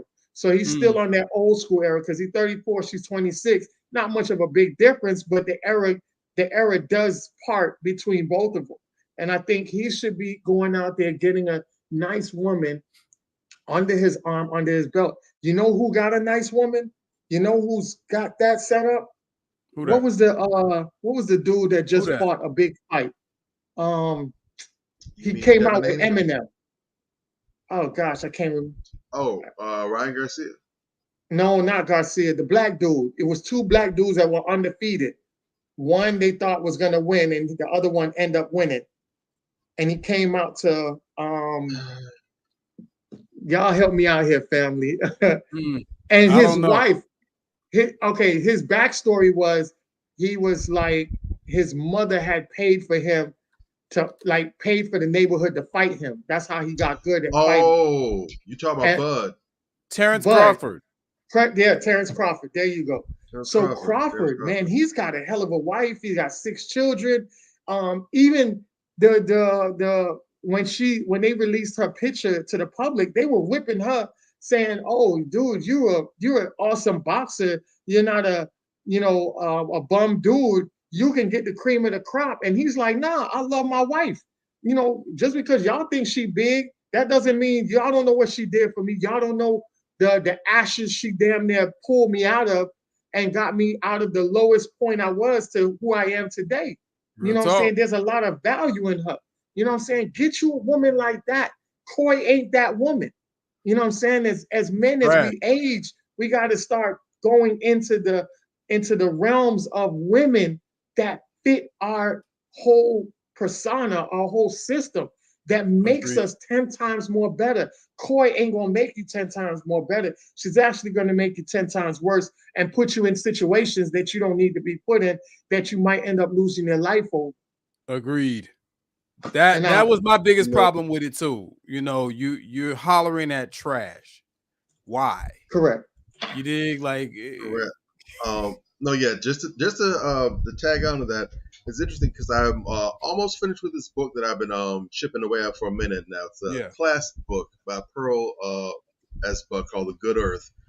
And it's basically this Chinese story about this dude that goes from being this poor ass farmer and so coming up the world, becomes very rich, a prosperous man in this country, has all kinds of land or whatever. And really it does a whole lot going into the different struggles and different things that he has to deal with, going from being a guy who was poor and broke, didn't have anything to his name, to now being this prosperous dude that people are turning to. And it's the epitome of more money, more problems, and how he deals with all these different things. One of the key issues, and I just get into this part now, is the wife that he initially takes up, because he's a poor dude. It's not like he can afford to, get a bad top level woman. So basically, he has to settle for this woman she's basically ugly. She's hit. She's very overweight, sloppily built, kind of mannish in stature. Face isn't anything to really behold, but she's a slave from this good house. So she's wicked with the cooking. She knows how to keep a mean house, clean everything, whatever. And she goes on to bear him 4 children, 2 amazing sons, a daughter who has some learning disabilities, whatever. But she basically has held him down, and you see as he rises in prosperity, he basically starts, to mistreat her, neglect her, and to take her for granted. And he gets to the point where he's able to take on another wife, and this one is who you consider to be like a bad chick. She's high level, highly desired, or whatever. And over the years, he just, he gets his fill off for being with her, and the other woman, she just does her duty, she doesn't complain or whatever. But there's a point, and I'm not going to give it away for those people who want to read the book. I'd say it's definitely valuable reading, especially if you're a man who's looking to come up. It's it's a good story of kind of things that men have to deal with in different ways. As she gets to the point where he realizes he's about to lose her, I'm not going to say why, he starts to appreciate it. And even though he's not able to love her, probably because she's not very attractive, and age hasn't helped that anything either. But when he reflects back on how good she's been to him, she's given him some amazing children, smart children, capable, handsome, strong, held the house down when she's no longer to really serve in the capacity of a housewife as she has. He realizes how valuable it is. He's had to hire multiple people to kind of take up the different things that she had to do, and they still can't hold it down like she can. He starts showing how much he appreciates her, and that's been some comfort to her. But it just goes to show, there's nothing wrong saying that you have to get someone who's unattractive, but you need to make sure that as much as you value the external things, and those things are important, make sure the internal attributes are there too, because that's stuff that's going to linger. And he gets to a point where this bad chick that he's with, she ends up getting on his damn nerves. He even has to tee off on her in one moment. It's a good book worth reading. Yeah. Tee off on her, and now this chick that before, just by pouting her lips, as said the book, was able to get his heart to melt, now it makes him roll his eyes like, this chick don't sit her ass down somewhere.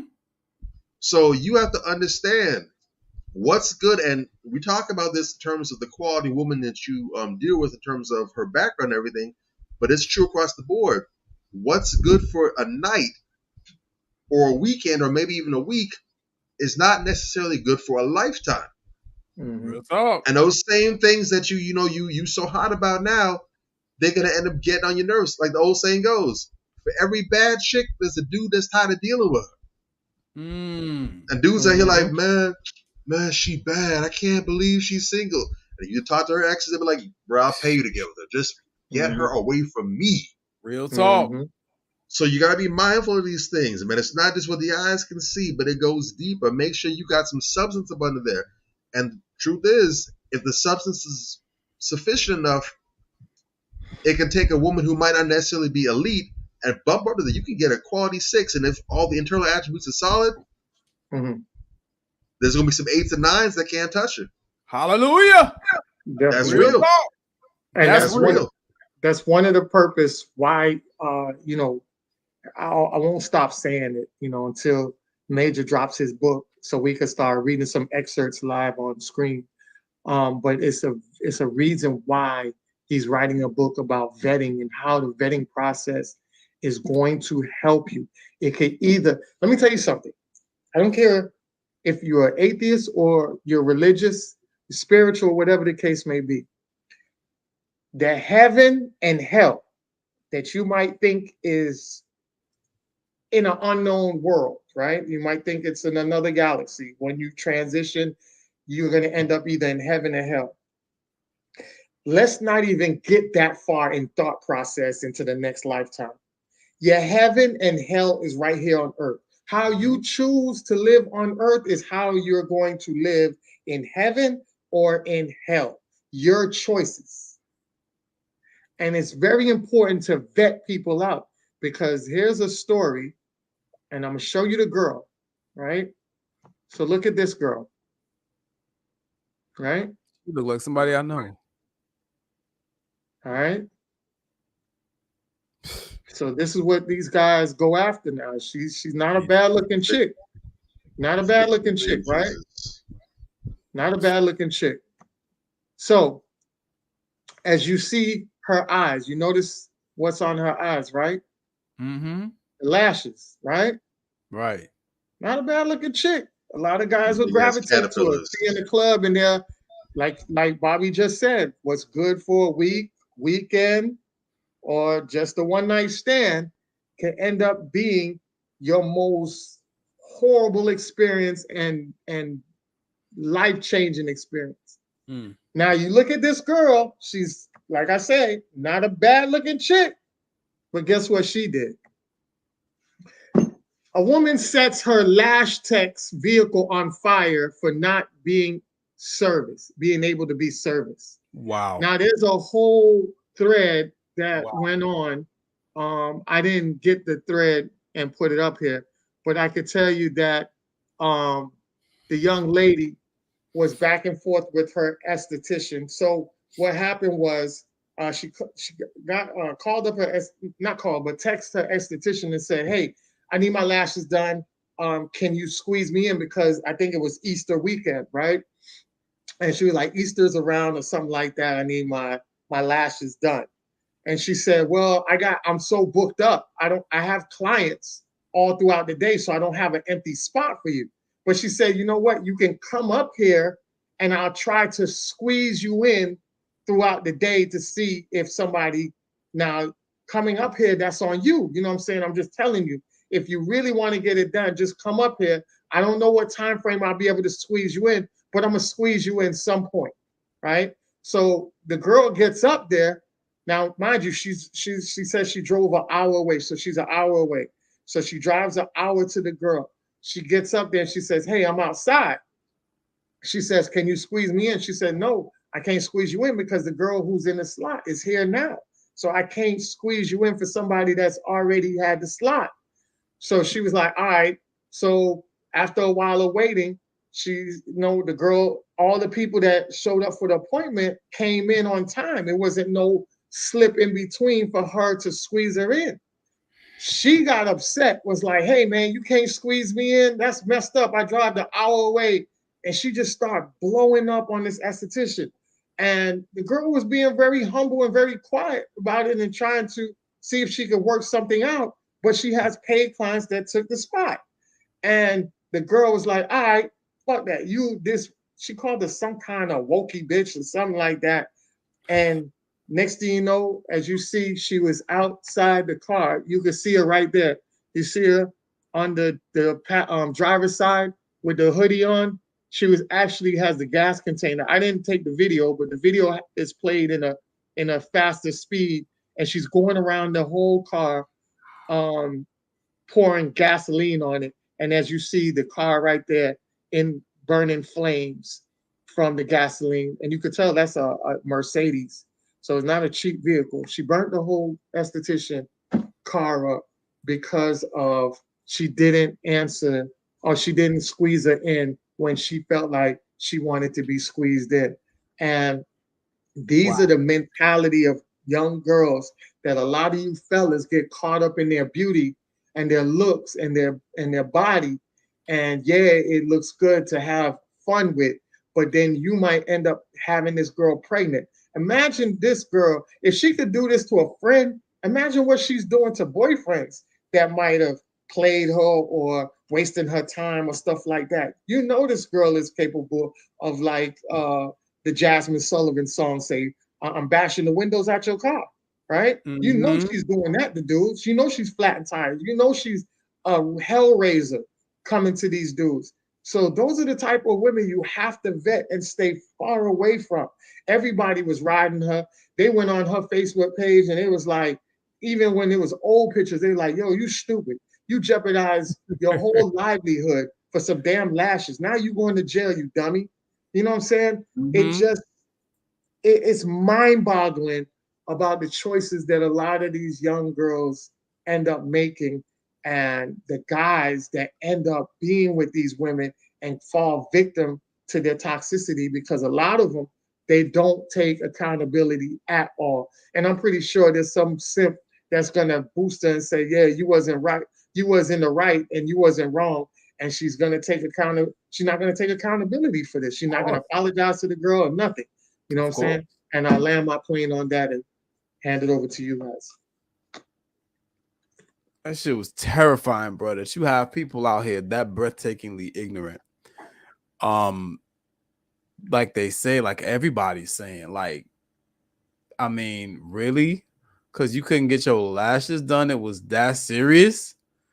You gonna set the lady's car on fire? That's not only, you know, damaging her property and hazardous to her. That's hazardous to everybody around there. You understand what I'm saying? Like the fuel tank could catch fire and the car explodes. Mm-hmm. You know, something else around the car could catch fire. You understand what I'm saying? Like anything could happen. You know, but you're just being so angry and emotional and foolish and childish. You're such a child that this is how you express your anger. I hope they lock her ass under the jail. And I'm glad you made that point, you know, because when you look at her, she's not a bad looking girl. She's not a bad looking girl. But this is Guy's problem. This is at the root of our problem as men. You look at her, oh, she pretty. Oh, she got a fine ass body. And you're ready to sign your soul over to Beelzebub.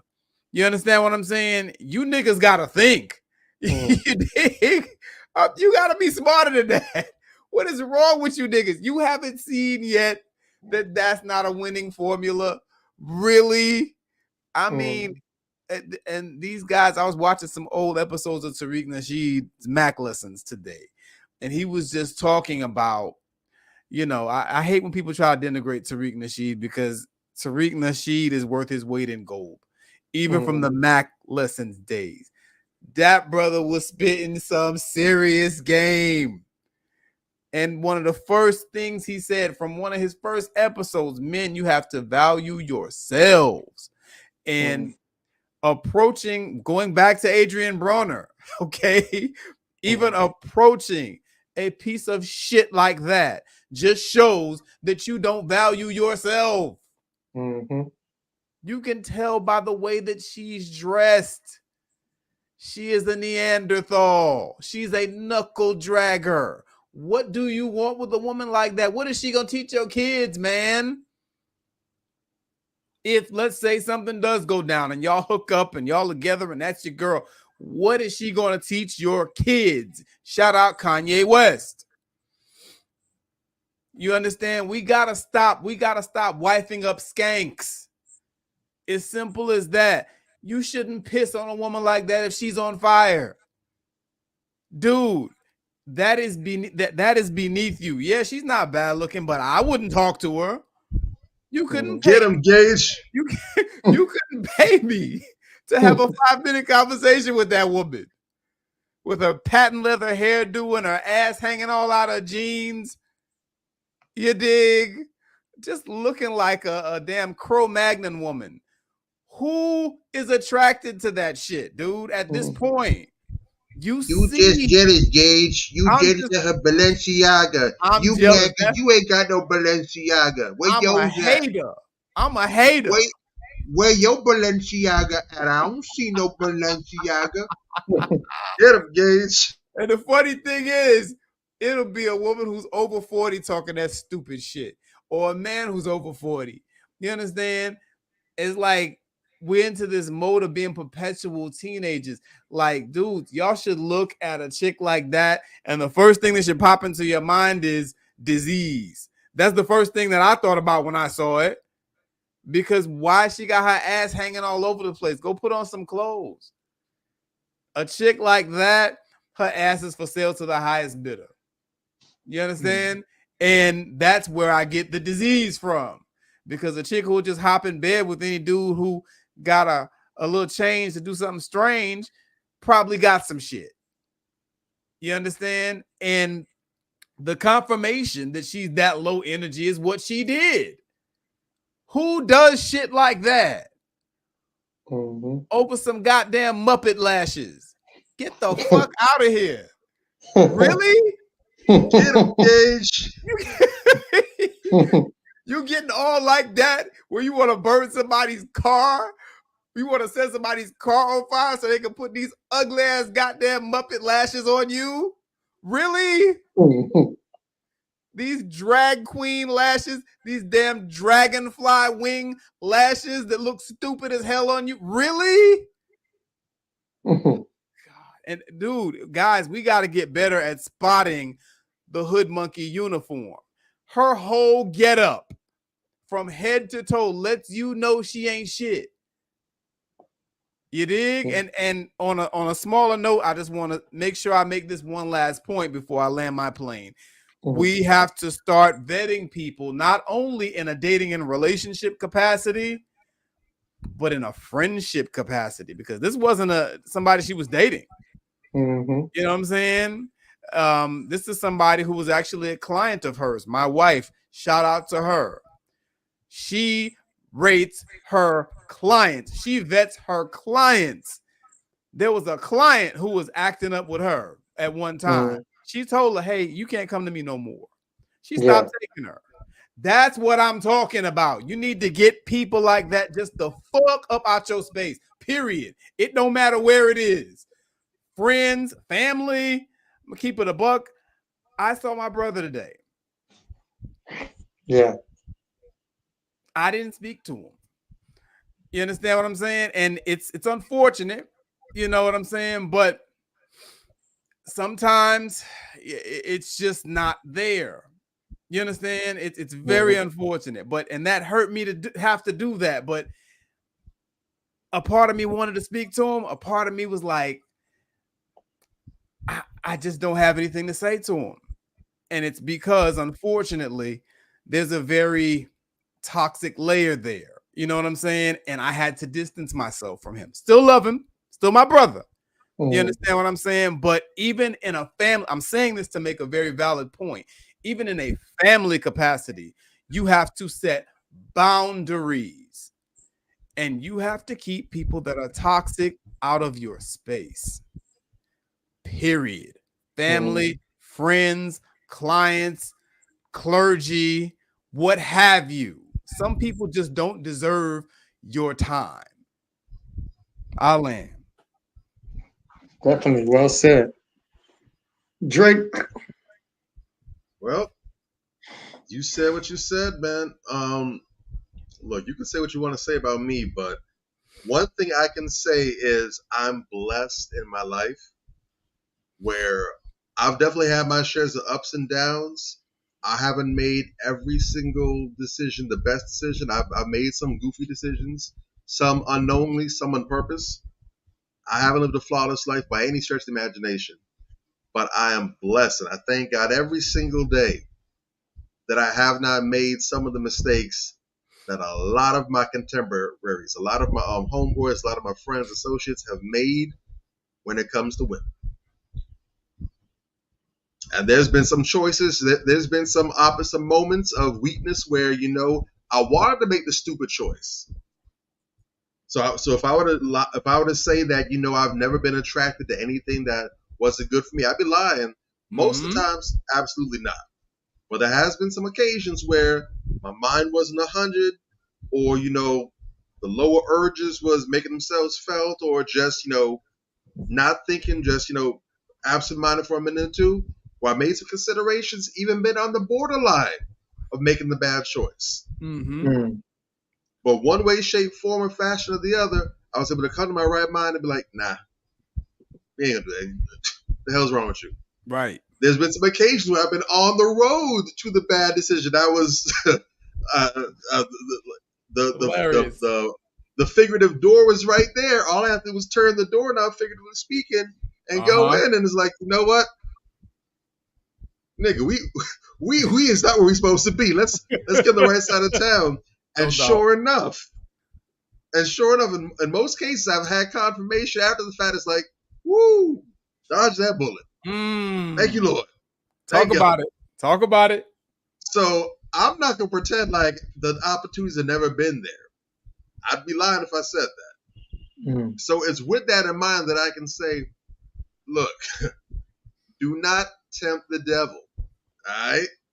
Don't do it.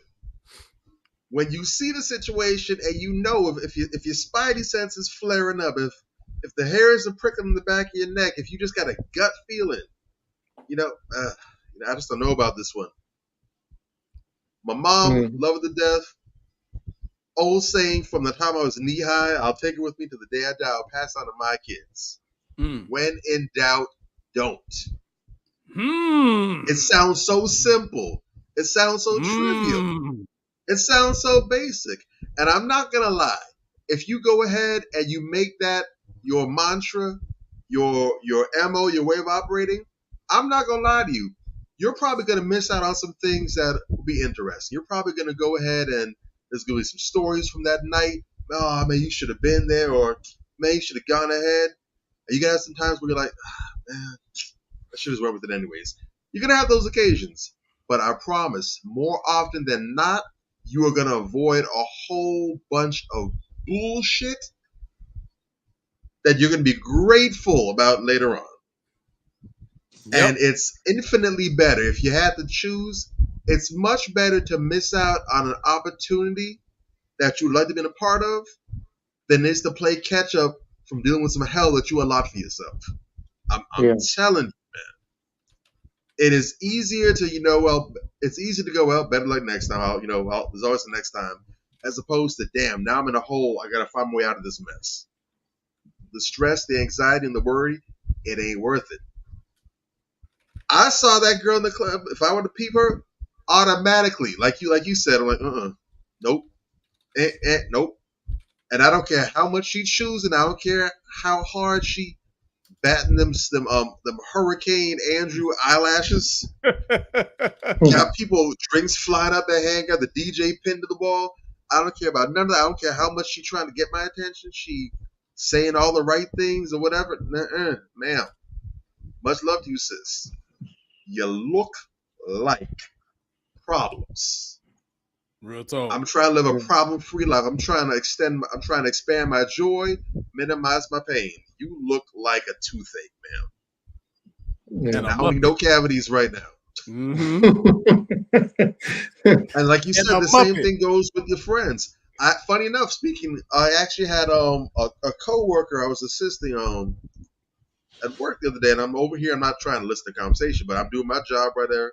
She's waiting for me to finish handling the business. She's talking with another coworker, and she mentioned that she got a nail appointment coming up, I think in a few days, and it just stuck out of my head. She said, I like her, I'm friends with her, but I'm probably not going to go to her again because she's unprofessional. Now, we're not talking about this level of nonsense, but this is someone who is a friend. She said that she went there to support her because she wants, to help her friend out. She wants, get her friends some business, whatever. But because she's unprofessional, I'm just going to keep moving to a different and that's service how you provider. handle that. That's how you handle that. That's how any normal person would handle that. Not that she's a bad person. She's horrible. She's ugly. She don't like her. She's nothing like that. She's just not professional. And unfortunately, her being my friend is not a significant enough reason for me to go ahead and continue to do a business with her. Because when it's friendship, when it's time to turn up or whatever, we gonna click up. When it's time to get my business done, I need my nails done, I need my hair cut, I need my car fixed, whatever the service is, they are not good for my business. So therefore, we got to do something else. Real talk. You got to learn how to start scrutinizing. This is also good, not just for friendship, but also for people who do business, whether you're a customer, whether you're a potential client, or you're a service provider. Come on now. All business ain't good business. Come on now. Yeah. There are some people, and we're not even talking with craziness. Again, we're just talking about just what your goals and your objectives are.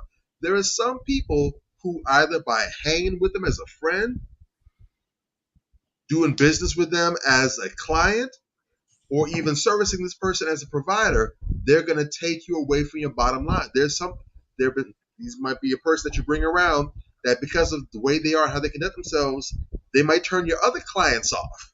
So you lose business because of this person. Vetting. There might be a place where you want to go, man, this person does a great job.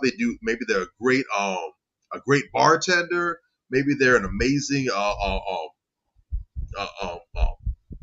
cook, a chef, or whatever. But where they work or their coworkers, I don't feel comfortable in that environment. I'm not going to go ahead and risk my comfort and my safety, or I'm not going to ignore these gut feelings just to go for this one person. It's not worth it. All right. It could be a case of, you know what? I like this person. They're great support. They make me laugh. But their other friends, I know that's bad business. Maybe they got ties. Maybe they clicked up in something that I don't want to be around. Mm-hmm. You know, how many times have we heard stories about someone getting, capped and getting killed, unfortunately, or unalive because they're with someone that had heat on. And so they're an innocent bystander, but they end up paying for this other person's sins they had nothing to do with. Yeah. You got to make these decisions, right? Now, sometimes it's not that easy to determine what a red flag is, but you look at that, that might be the easiest red flag I see all week. Bright crimson like this shirt. I wish the rest of them would be that obvious. My God, how easy life would be. God, shit. But again, you got to level up here, man. You got to level up here. Definitely. So we're definitely going to move into our next topic. Try to get to these two real quick. And that is the question of the day. All right. So I know we ain't do a question of the day in a minute, but today's question of the day was inspired by LaTruth, right? So a while back, LaTruth had a situation where we would say influencer LaTruth claims he refused to adopt his stepkids as his estranged wife, Brianna, tried to trick him into paying extra child support. So it goes on to say, the rapper and influencer LaTruth, born Robert Hampton, found himself embroiled in a contentious divorce with his wife, Brian Hampton, known as Miss LaTruth, and everyone on social media had the front row seat. After nearly 6 years of marriage, they cited various reasons for their split, but one issue that garnered public attention was LaTruth reluctant to adopt Brianna's 3 children, Lauren, Isaiah, and Joshua, from the previous marriage. During the separation in North Carolina, posted a video of his ex-wife throwing what appears to be his clothes, shoes out the closet and stated, "All this because I won't do this type of adoption." All right. So the question of the day is, should a man who got divorced from his wife be influenced and persuaded by his wife, his ex-wife, to adopt her children that's biologically from another man? Hell no. No. And tell anybody to get the fuck out your face if they try to pressure you into that. Listen, a man should not be pressured into adopting any goddamn body. If you adopt children, it should be because you want to. Period. What the fuck? What do we have to discuss here? There's a full stop there. There is no discussion to be had. You adopt children because you want to adopt children. And if she keeps pressuring you and trying to persuade you into adopting children, then that's probably not the woman for you. You understand? Because no one should have to go kicking and screaming into anything, especially something as serious and as permanent as adoption. And by the way, him not doing it, okay, look at the aftermath of it. Look at how she behaved. I mean, there's probably a very serious reason as to why he didn't want to. At the end of the day, I mean, he shouldn't have married her to begin with. The signs of her being a toxic piece of shit were there from the beginning. I don't know how much you know about this woman. I've watched her over the years on the internet. She's trash. She's been trash. She's always had the inner workings of trash. I mean, it's just kind of seeping through her pores if you really pay attention to her. You understand what I'm saying? I don't get. It's another situation where, like, I just don't understand. He seems like a pretty quality, solid dude.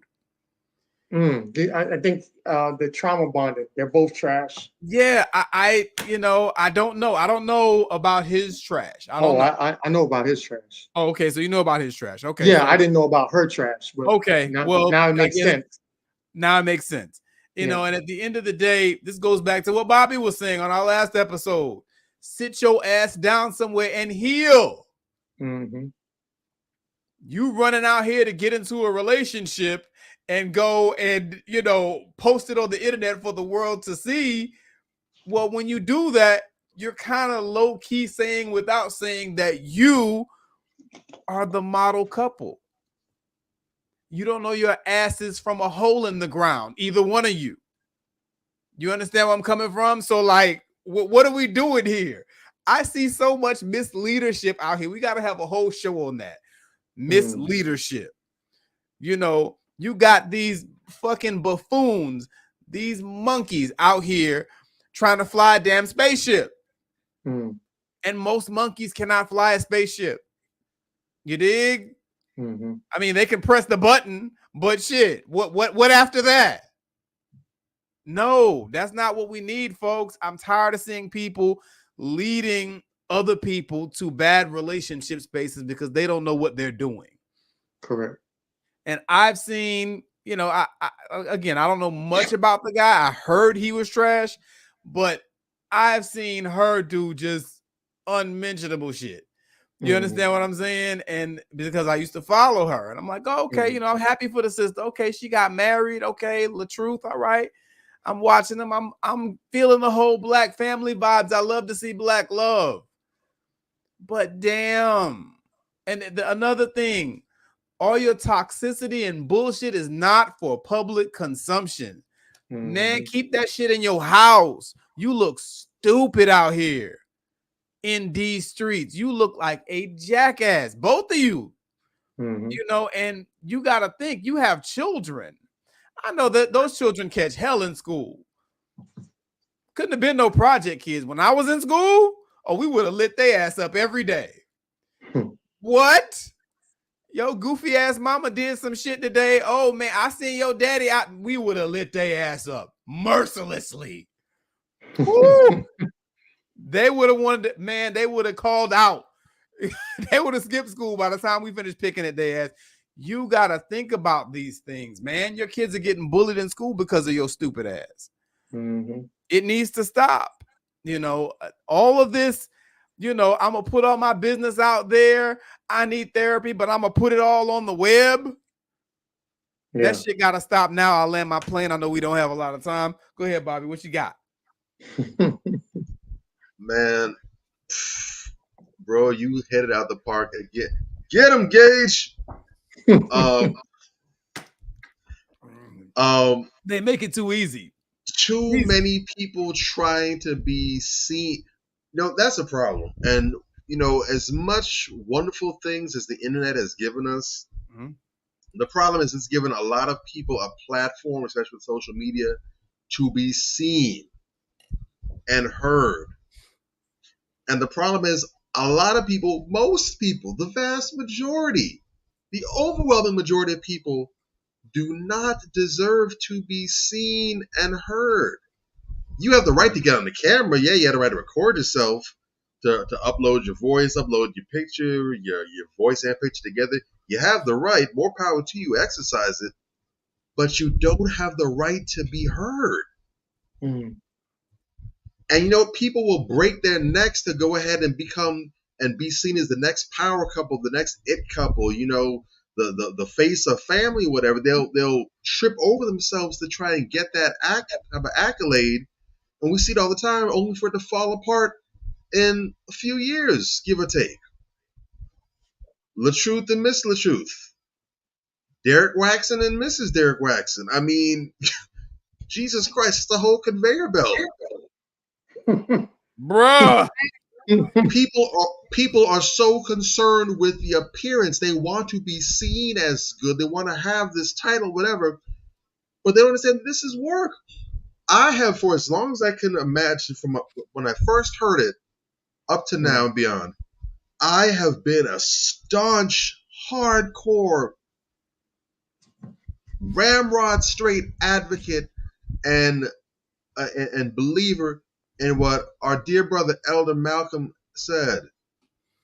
When you have a couple, when you have a disagreement, you don't get out there, you put it out there for the whole world to see. You don't do that. And he was speaking, I believe, to the couple, to the married couple. But that's true of your brothers and sisters too. When you have that issue, you don't go and fuss and fight there on the town square for everyone to see and pull up with the popcorn and the refreshments and to just watch and yeah, you tell them and all that nonsense. No, he said you go inside your house, you lock the door, you draw the blinds, you close up the shutters, and that's not enough. After that, you go into the closet on top of that, and you lock that door, and you fuss and fight and you bicker, whatever you got to do inside that closet. But when you emerge out of that closet and out of the house, you a unit. There is never supposed to be any opportunity for anyone to peep weakness, to peep any holes in your structure and fall apart. And no opportunity. An excellent example, I'm not going to call out her name, but there's a sister that I know and I follow on Facebook. Got a lot of respect for. She's linked up with a couple other people I'm cool with. Excellent content, great image. However, from all, don't know the inside out of a relationship, don't care. It's not my business. I don't care. I don't want to know it. But from what I've seen, she always had a great relationship with her husband. Excellent affairs. He does his thing. She does her thing. For whatever reason, out the blue, about a few months ago, it might even be a little longer. My sense of timing since the pandemic's been all shot to hell. But all of a sudden, I see her mention that she and her husband have gotten divorced. And I'm like, oh, damn. Nah, not them. And a whole bunch of other people felt the same exact way. But she was like, and she said the only reason, because she did offer some courses teaching femininity and housewife skills or whatever, so that what has been part of her brand or whatever. She just said that the only reason she's even making that announcement is because she feels she has that obligation to the women who have taken a class that she's worked with. So that's why she's giving that statement. And she said, outside that, please respect our privacy. I'm not taking any questions about that.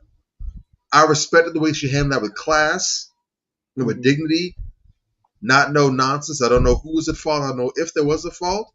But she said exactly enough to what she felt she was obligated to because of the people that she's committed her time and her energy and resources to. And she said no more than that. And I respected the hell out of that. But right then and there, they could have been engaged in issues for months or even years leading up to that. I never knew. Nobody else had a clue either. And that's how it's supposed to be. If something has to happen, there's a change, okay. Obviously, people are going to say, well, what happened? You went on a date? Why? We're not long together. Things that have to pop up. But that's not supposed to be out on Front Street. When you are inviting the world into your relationship like that, understand regular nobody marriages and relationships are problematic enough. That's enough of an effort. When you talk about now you're going to go ahead and put the bulls on your back and make yourself the poster children for family. All right. I hope you know what you're doing.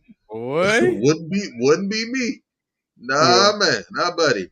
So, I feel for them. Like you said, that whole, if there was a trauma relationship, that would make sense. But from what I understand now off this, it sounds like they really burnt the candle from 9 different ends. And a candle only has 2 ends. So the combust, I hope they both learn from this. I despise the fact that she's trying to, that apparently she's been trying to, and she's still trying to go ahead and use her children as weapons against this brother. That's BS. That's hot garbage. And the fact that she's so gung-ho to try and get him to adopt the children shows that she's really out here looking for paper, because there's no reason to be doing that unless you're trying to get him on the hook financially. It sounds like they're married in a state where, I know in some cases, marrying a woman that has children or marrying a husband that has children legally binds them to you. It sounds like that's not the case where they got married, and so she's trying to go ahead and do that. But no, that's disgusting. And your children, if they're old enough, should look at you with some sort of disdain and some disgust for trying to use them like that. Shame on you. That's inferior womanhood. Salute to him for not going ahead and taking the devil's bargain. Let's hope that both of them can grow from this and make some better decisions. And my prayers are with the kids. Amen. I agree. All right, going into our last segment before we get to the crown check for tonight. Dear men. All right, we didn't do a Dear Men in a while. I think this is a good one. So let's go. So let's get uncomfortable for a second. How did we, as men, get to the point where our homies get this never-ending amount of loyalty, but our women get the bare minimum? Why are we taught to never fold on your partner, but it's okay to betray your life partner? Why does the code we as men live by only benefit other men and not our women? Why does our women have to wait on us to become the man she needs us, but the homies don't have to wait on you to learn loyalty from them? So I would say there is two things could be true, right? So yes, you can have disloyal guys that's disloyal to their women, and then you can have guys that's loyal to their men. They're two separate entities, because what people don't understand is that as a man, the reason why men have so much loyalty to their homies is, remember, I tell people this all the time. When you go out there as a man, who can you borrow money from?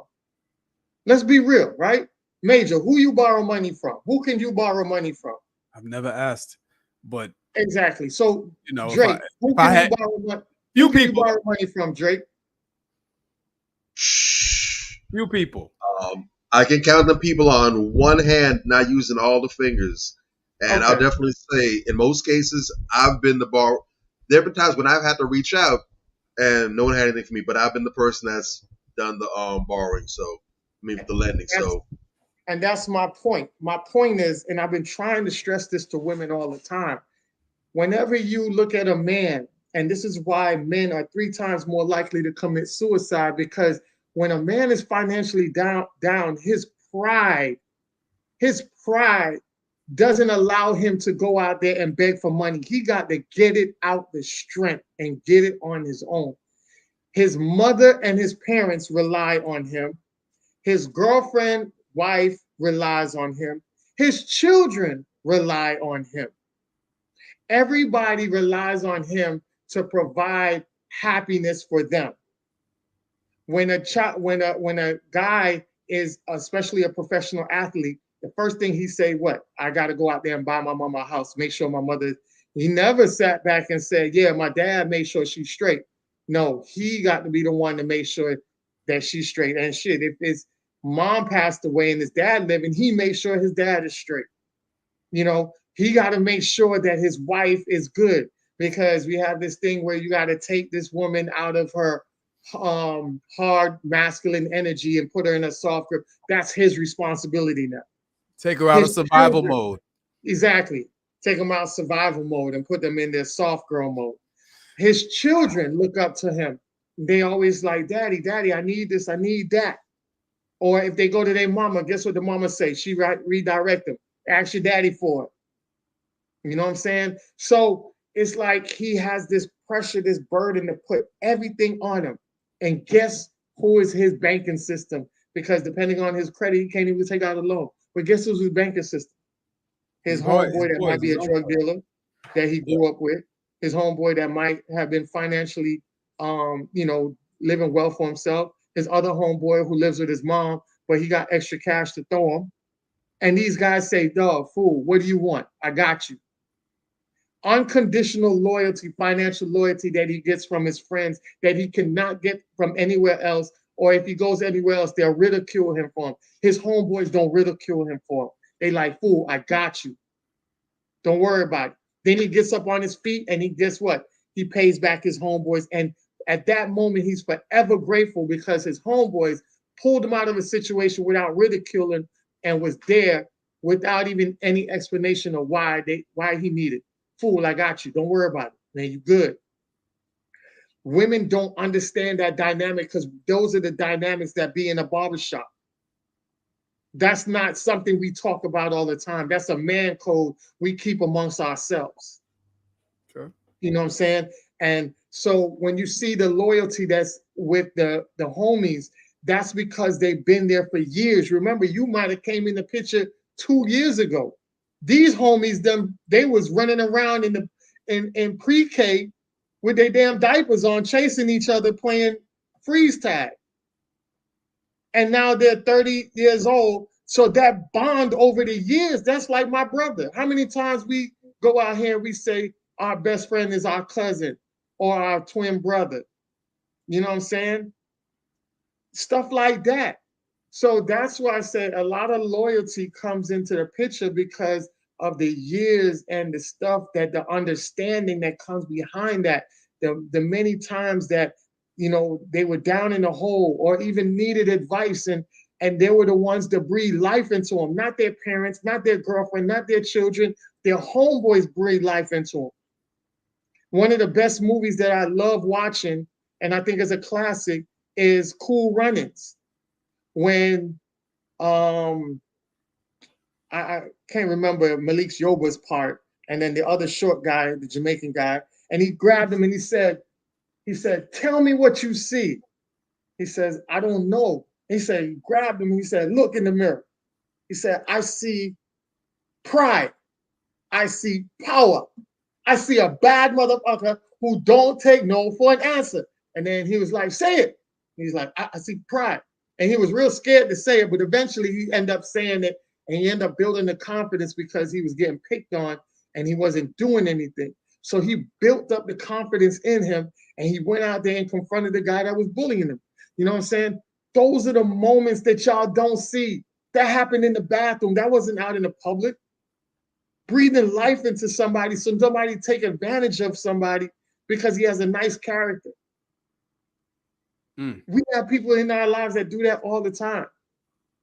And so, yes, that is true with the loyalty on that. And yes, we do have dusty dudes out here that don't understand the woman that they're with. Why treat a woman that you're supposed to be with on that level? You're supposed to gain a woman and get to the level of marriage or getting to that higher level and building with that woman. If you don't see like you need to build with that woman, let that woman go about her way and go find the woman that you need to build with. If you're of age, you need to start acting of such. You need to start putting your foot forward. So I'm not going to sit here and not apply accountability to dusty behavior. No, that needs to be addressed as well. And that's a huge problem. So yes, two things can be true. You know what I'm saying? And I'll land my plane on that and turn it over to you guys. Interesting response. I didn't think you were going to go there with it. I did not see that coming, but that's a very interesting response, and I'm going to piggyback on that, and I'm going to try to keep this short because this could go on forever. Like, this is a very loaded question. I'm going to try to keep this short. Two things can be true, right? Mm-hmm. Not to take anything away from your answer, but I think that he asks a more direct question as to why this but not that. Mm-hmm.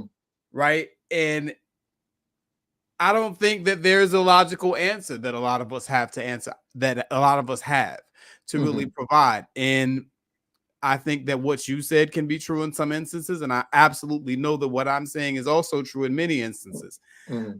A lot of us, if we're just keeping it a buck, as men, were never taught to properly respect women. I'm going to say it again. Mm-hmm. A lot of us were never taught to properly respect women.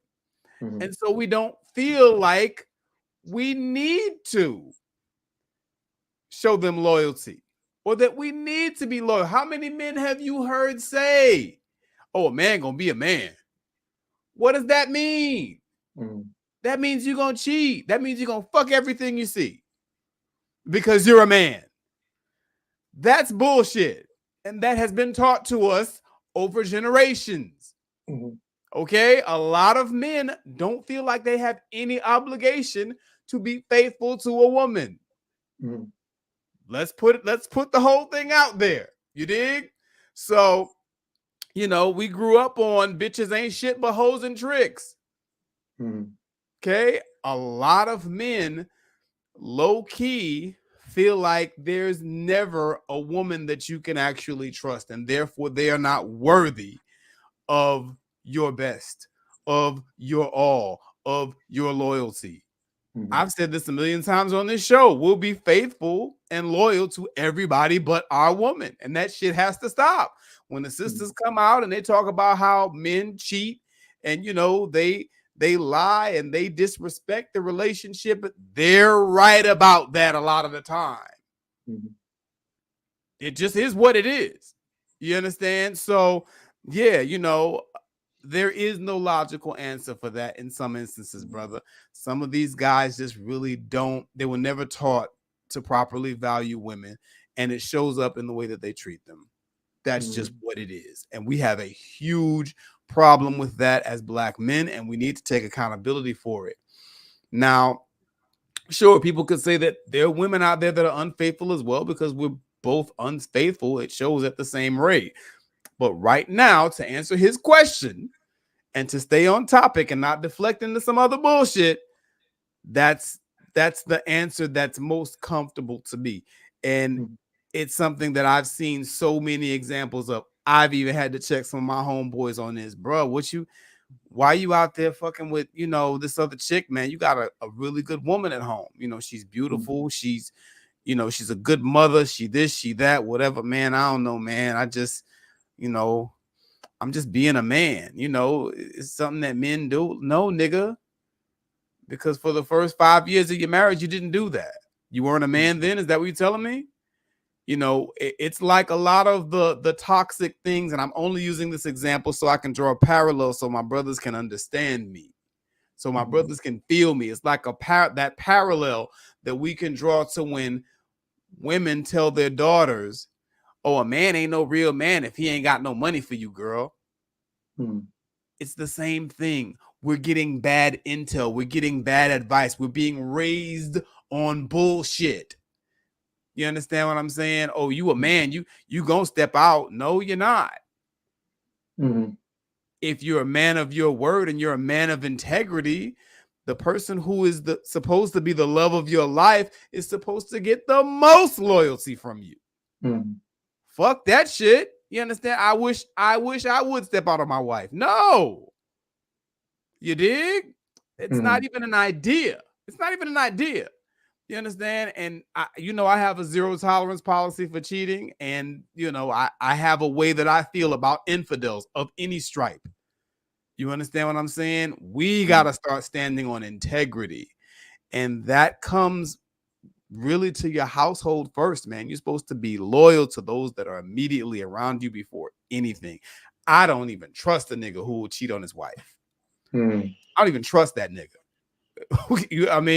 And I get it. You make a valid point. A lot of times, some guys from back in the days, y'all got close ties. There's some brotherly love there. I ain't mad at that. But his question was, why this and not that? Not why that. You understand? It's a valid point. Why that? But he's saying, okay, well, you can do it here. Well, why can't you do it with the women? And that's a valid fucking question, because we do have that inconsistency. And we got to tighten the fuck up. I'll land my plane. Yeah, I just want to say I agree with what you're saying. I just want to put a perspective of it is your homies and your girl, because I don't think he said wife. I think he just said women, right? I think there's a difference in things, because how you operate with your girl is far more how you operate with your boy. It's different. Yeah, it's different. It's a different perspective. That's why I say two things could be true. Right. And there are a lot of guys that do wrong to their women, and I'm not for that. No doubt. You know what I'm saying? I think there's a different level of loyalty.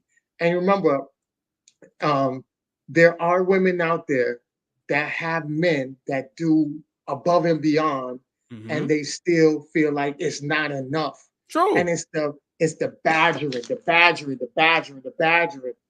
You don't get that from his homeboy.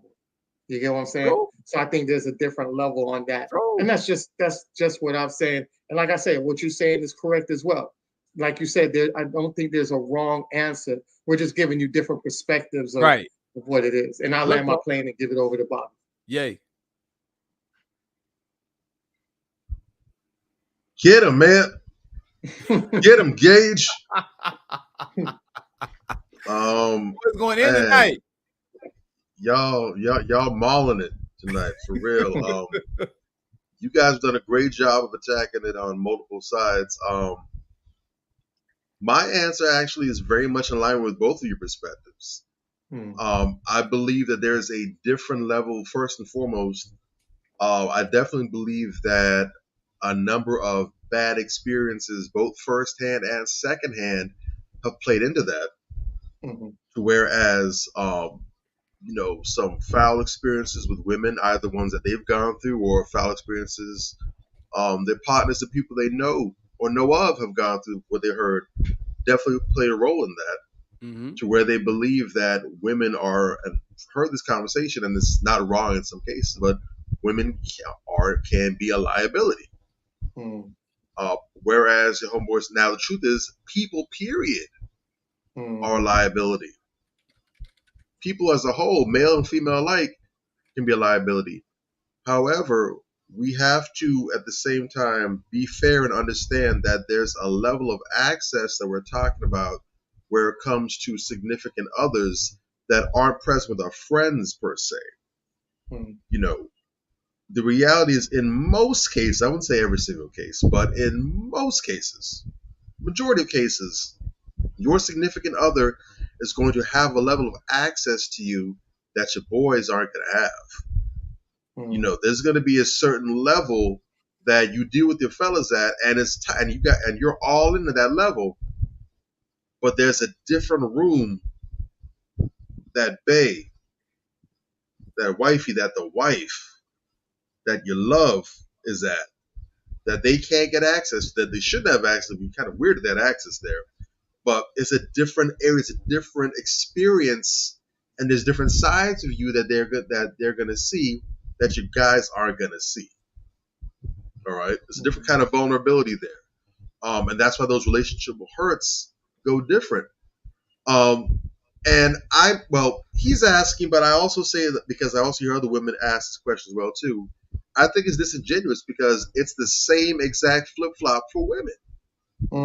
How many times do we hear people take the idea or say that, your friends are always going to be there for you, men come and go, women come and go, but your boys, your girls are always going to be there for you.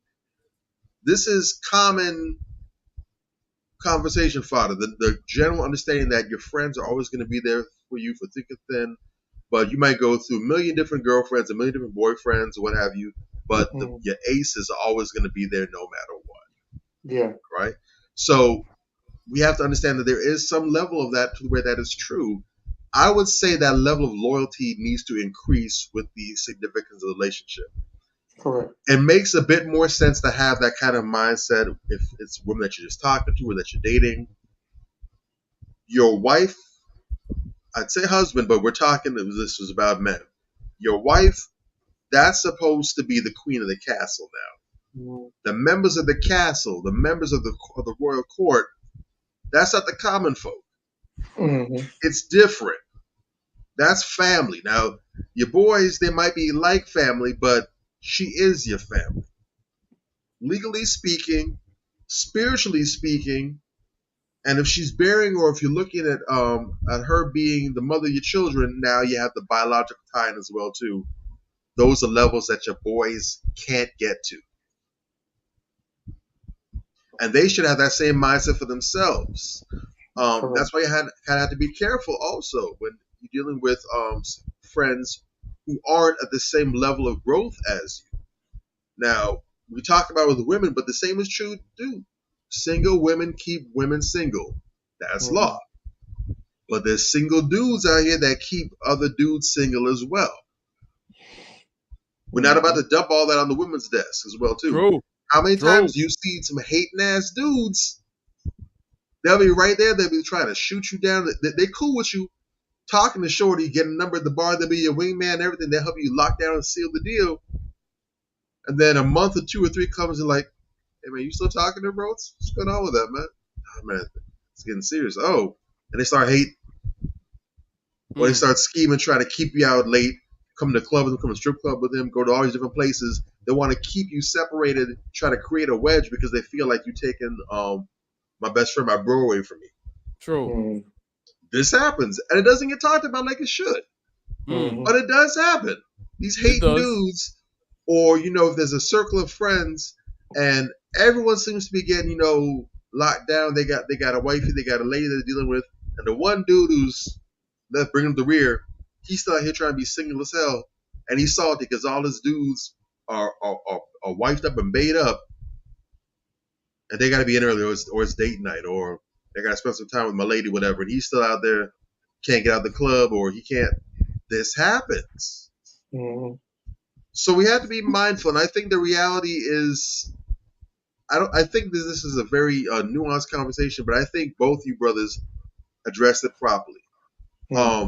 We have to respect the presence and the the time and the history and the significance of the friends, because especially when things go wrong with your significant other, your boys are going to be the ones that's going to have you back. They're going to get you back to good. They're going to keep your spirits up. They're going to be there for you, even when you've gone through your 4th, 5th, 6th, whatever breakup. They're going to be there for you, and they deserve their place of honor and their respect.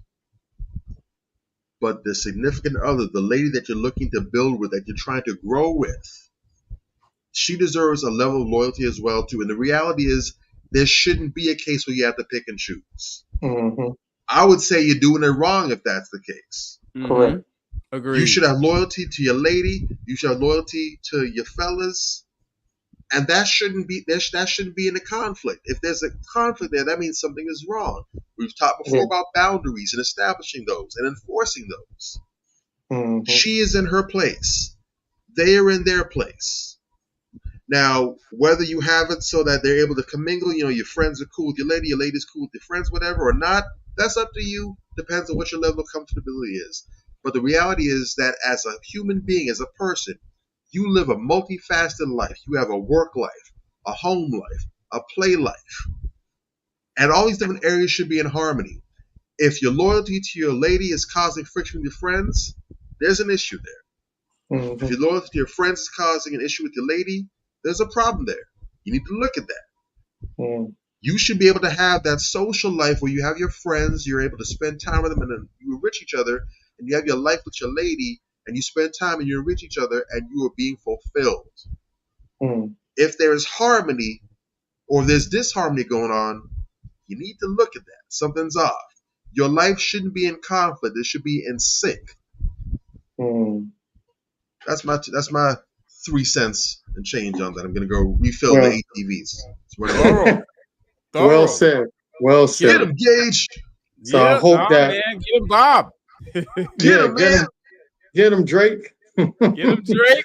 Hey, man. That's the hotline. Get him, Drake. All right. So definitely going to get into our last topic of the night, which is crown check. We ain't do crown check in a while. Definitely wanted to come back with a heavy hitter. So our crown check for tonight is no other than Juanita McDonald, right? So Juanita McDonald, September 7, 1938, April 22nd, 2007, was an American politician who served as a member of the United States House of Representatives from 1996 until her death in 2007, representing California's 37th congressional district, which includes most of South Central Los Angeles and the city of Long Beach, California. She was a member of the Democratic Party. I think this, let me see. Okay, she was born in Alabama in 1938. Juanita McDonald was an educator and a member of the United States House of Representatives. She received a bachelor's degree from the University of Redlands and a master's degree from California State University at Los Angeles. McDonald taught in the Los Angeles School District and was the editor of The Images, a textbook designed to improve the self-esteem of young women. As a director of gender equality programs for the school district. McDonald received a national recognition where she served as a National Commission on Teaching and America's Future. In 1990, McDonald became the first African American elected to the Carson City Council. She was elected mayor pro tem for the Carson in 1991 and won set in the California State Assembly in 1992. McDonald announced her candidacy for the U.S. Representative of California's 37th Congressional District after the representation Walter Tucker ill resigned. She defeated 8 other candidates in March 1996, the Democratic primary, and ran unopposed in the general election. She was sworn into office in April 1996 and was reelected in the 5 terms. She was a member of the Congressional Black Caucus and served on the House Committee on Small Business and the House Committee of Transportation and Infrastructure. She was also the first African American woman to the chair of the Committee of House of Administration. And in the House, this is real powerful right here. So in the House, McDonald had a liberal voting record. She worked on issues which included election reform and genocide in Darfur and Cambodia. Remember, whenever they talk about people from the diaspora talk about FBAs don't do nothing, FBAs have always been fighting for our brothers and sisters overseas. So let's not forget that. All right. She also worked with the Secretary of State and Ambassador John Miller on human trafficking and women's rights issues. McDonald drew national attention in 1996 when she had the then CI director, John Deutsch, address the community of Watts, California, about allegations that profits from the domestic sales of crack cocaine were funneled into CIA-backed Contras in Nicaragua. This lady was a powerful force for California. Yes, she was doing some exceptional work and calling out the fuckery and bullshit that was going on in the community. So salute to this woman right here, Juanita Millender McDonald. All right? Yeah. Definitely. Shout out to her. You be bringing some heavyweights, bro. Definitely, man. You know, we didn't have one in a while, right? So I had to make sure that we got it in. You know what I mean? So that's what it I had is. to come back with a heavy hitter. So that was I just wanted people to understand, like, yo, that was crazy. You know, we already talk about how Watts is a legendary community in the United States, and especially a Black community. For her to stand up in office with representation that's unapologetic, definitely had to recognize her because she's not a household name to people. And we need to get these women out here. And that's why we do what we do on here. Real talk. So y'all close us out. Hey, man, what a great one. What a great one. This was a really good one tonight. Fellas, respect your woman, man. You know, that last segment really, really, really hit home with me. Respect the hell out of your lady, man. I'm not talking about some random that you met. I'm not talking about the chick that you're banging for 60 days. You got her on the 60-day plan. I'm not talking about her. You understand? And still, you know, you still need to treat her with respect too. But as far as loyalty, you understand? We got to get off this shit where we're loyal to everybody but our women. That's bullshit. You know what I'm saying? That is something that brother is spot on with. We have a problem with that, and a very serious one. You know, it does not make you a man because you have to go around sleeping with all these other women. It does not make you a man, and nor is it something that you have to do because you are a man. Stop telling yourself that lie. That's something that we have to unlearn. And to refer back to all of the themes that we had tonight, some of the memes and videos that were discussed. Another thing, I just want to make this point. I'm going to keep screaming it at the top of my lungs until brothers start really getting on code and doing better with this. Stop playing in the trash. You dig? I'm some of y'all. It's like y'all lie down in the trash and you just make a snowman. Like, bruh, it's like you love it there. You Where know they what I'm say saying? Like lie down with dogs, you come up with. fleas. Mm. You dig? Fleas, ticks, all kind of critters with the type of women that y'all are hollering at out here. Been several examples that I've seen today, and the recurring theme is, I'm trying to take the focus off the women a little bit. The recurring theme that I'm seeing is that you dudes keep choosing these women. Or in some cases, maybe it's not even the dude, but some of you women are befriending some of these trash ass people. I'm saying it in a relationship context for the dudes, but in a broader context, if we are high energy, high level people with high vibrations, the people who are around us should reflect the same. I'm talking about everybody, even as you saw earlier, some of the people that we have business relationships with. We got to vet them too. You can't just let any and everybody up into your space to get something as simple as their damn eyelashes done. Sometimes you just gotta kind of shrug people off, man. You gotta keep your distance from people, because that type of toxicity, when it comes into your space, it'll disturb your spirit and your peace. And then you got a whole ass problem out there. I say that as a group, as a people, we need to start choosing better. And you can even apply that to other things. You can apply that to the television shows that we watch and the music that we listen to. We need to start vetting that too, because as I always say, stupid in, stupid out. What you want to bet that woman who set this woman's car on fire because she couldn't get her lashes done got Nicki Minaj, Coi Leray, Meg Thee Stallion, Young Miami, and a whole bunch of other degenerates on her playlist? Stupid in, stupid out. Because I guarantee you she ain't in her car bumping no India Irie and Rhapsody and behaving like that. There's a difference in the type of energy that you invite and welcome and keep around you, and the type that you should just discard and move past. And I'll land there. Well said. Drake, take us home. Get him, Gage. Hey man, we went over a lot tonight. We did. A lot of good game in general was chopped up. I know typically we come with the theme for you guys, but this edition, the last one, we kind of made a little more varied, a little bit more randomized. But the goal was just to drop gems in different situations as we could find them.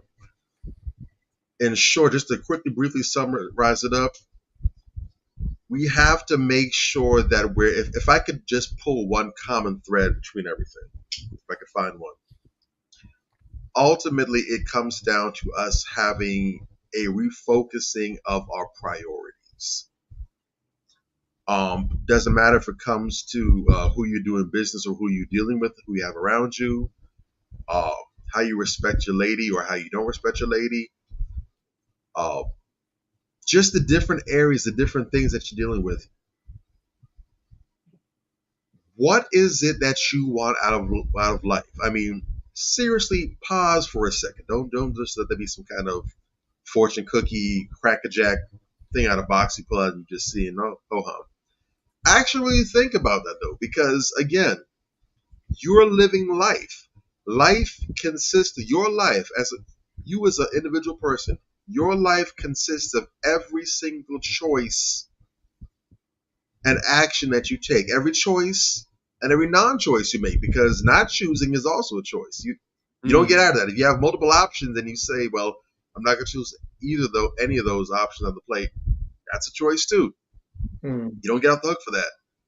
Every action and inaction that you take and that you make, you are in the driver's seat. You are the main character of your story, of your life. And regardless whether you're tuned in, you're present, you're wide-eyed and bushy-tailed, and you're making every single step, you're being proactive, you're planning, you're doing all the due diligence, or you're just sitting back, just zoned out, your life is still happening. There is no cheat code. There is no pause button. You can't double the speed. You can't half it and slow it down. Nah. Every single second that passes by is life that you're expending. And as I've said on a number of occasions, every second that goes, you're getting closer to the grave. None of us knows when our time is going to be up. Some of us aren't going to wake up tomorrow. Some of us might have another 30, 40, 50 years to look forward to. And there's people all in between that's going to be dropping off at some point. But we all have right now. We got right now. Forget who got next. We got right now. Mm-hmm. You need to start looking at your priorities and how you value certain things. What emphasis you place on certain things. What quality, what kind of life do you want to have? All right? You can sit on your ass and manifest all day long. Manifest ain't going to do a damn thing if you don't put the footwork behind it. Prayers too. Whatever it is you want to call it. Praying, manifesting, whatever you subscribe to, wish making, whatever it is you're doing. If you're going to see the voodoo lady or whatever it is you're doing. If you don't pick up your feet and make some motion behind whatever it is that you want for your life, you're not going to have it. And you are going to be at the mercy of people who are intentional, who are mindful of what they want out of life. This is your life. What's it supposed to look like?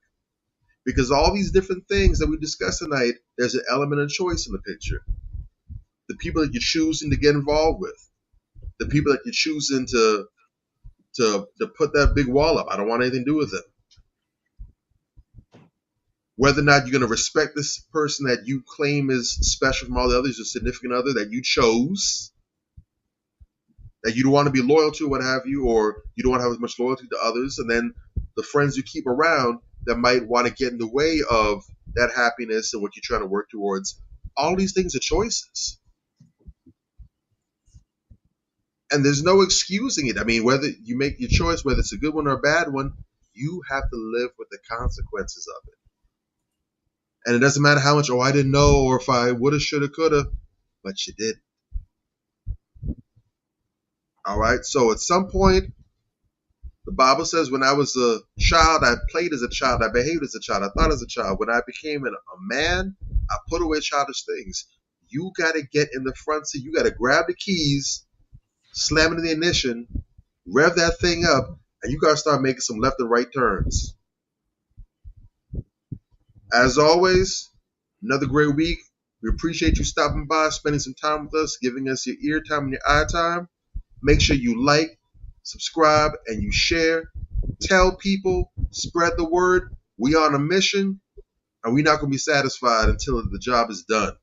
You already and know. Major, Bobby D, locked and loaded.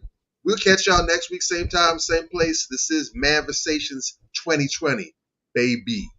Definitely. Yeah. See y'all next week. Next week we got a doozy for you, man. You guys don't want to miss out.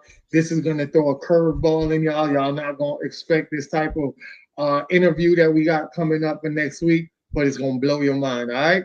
So check y'all out. Check us out next week. Yeah. Y'all be easy, be safe. See y'all. Blessing. Manversations. Man up. Manversations. Man up. Manversations. Man up. Manversations. A place where we inform, build, and inspire. Manversations. Man up. Manversations. Man up. Manversations. Man up. A place where we inform. Manversations. A place where we inform, build, and inspire. You gotta eat what you kill. You gotta go out there, you gotta hunt for your meals. We all have that ability to connect with people, to be that motivational person in somebody's life. You gotta let people know there's certain lines you don't cross, and that there's gonna be consequences if you do. Man up. If you are an adult and you are in a relationship, that person's emotions are not your responsibility. Man up. Manifestations. Man up. Manifestations. Man up. Manifestations. A place where we inform, build, and inspire. The devil, during slavery, destroyed the masculinity or manhood of the so-called Negro. No man. No man. Right now you got to be trained all over again to be a man. When someone is obligated to do something, it is binding upon them to do it. And failure to do it causes reaction. Man up. Position make you rich. I don't have that type of richness. My richness is life forever. If black people knew their glorious past, if black people knew their glorious past, if black people knew their glorious past, then they would be more inclined to respect themselves. I'm not saying I'm going to rule the world or I'm going to change the world, but I guarantee that I will spark the brain that will change the world. And that's our job, is to spark somebody else watching us. A place where we inform, build, and inspire. Manifestations. Man up. Manifestations. Man up. Manifestations. Man up. A place where we inform. Manifestations. A place where we inform, build, and inspire. You want to tell me about yourself? Go get your friends. I'll tell you who you are based on who your friends are. Don't just live and die. That's an ugly existence. Make your life matter, make your life count. Live a life where people can actually mourn you for the things you left behind, not just because you were around and existed. We need strong black nuclear family. Yes. Yes. That's what it is. Mother, father, son, daughter, all in the same house with a focus on the family unit as a whole. We had Tulsa, Atlanta, New Jersey, Detroit. We had Rosewood. We had Black Wall Streets all over. The Republicans aren't for us, but the Democrats aren't for us either. And we should have no alliance to any political party. We only have alliance to what is in our own best interest. A place where we inform, build, and inspire. Manifestations. Man up. Manifestations. Man up. Manifestations. Man up. A place where we inform. Manifestations. A place where we inform, build, and inspire. At the end of the day, as men in the community, we must stand together and be counted, because people look to us for guidance, leadership, and protection. And if we are not about that business, we are not on our job. Here we have grown-ass man conversations in the spirit of that purpose. Anthony Malcolm, Bobby Drake, Major Gage, we are. This is Manifestations 2020. Manifestations. Man up. Manifestations. A place where we inform, build, and inspire.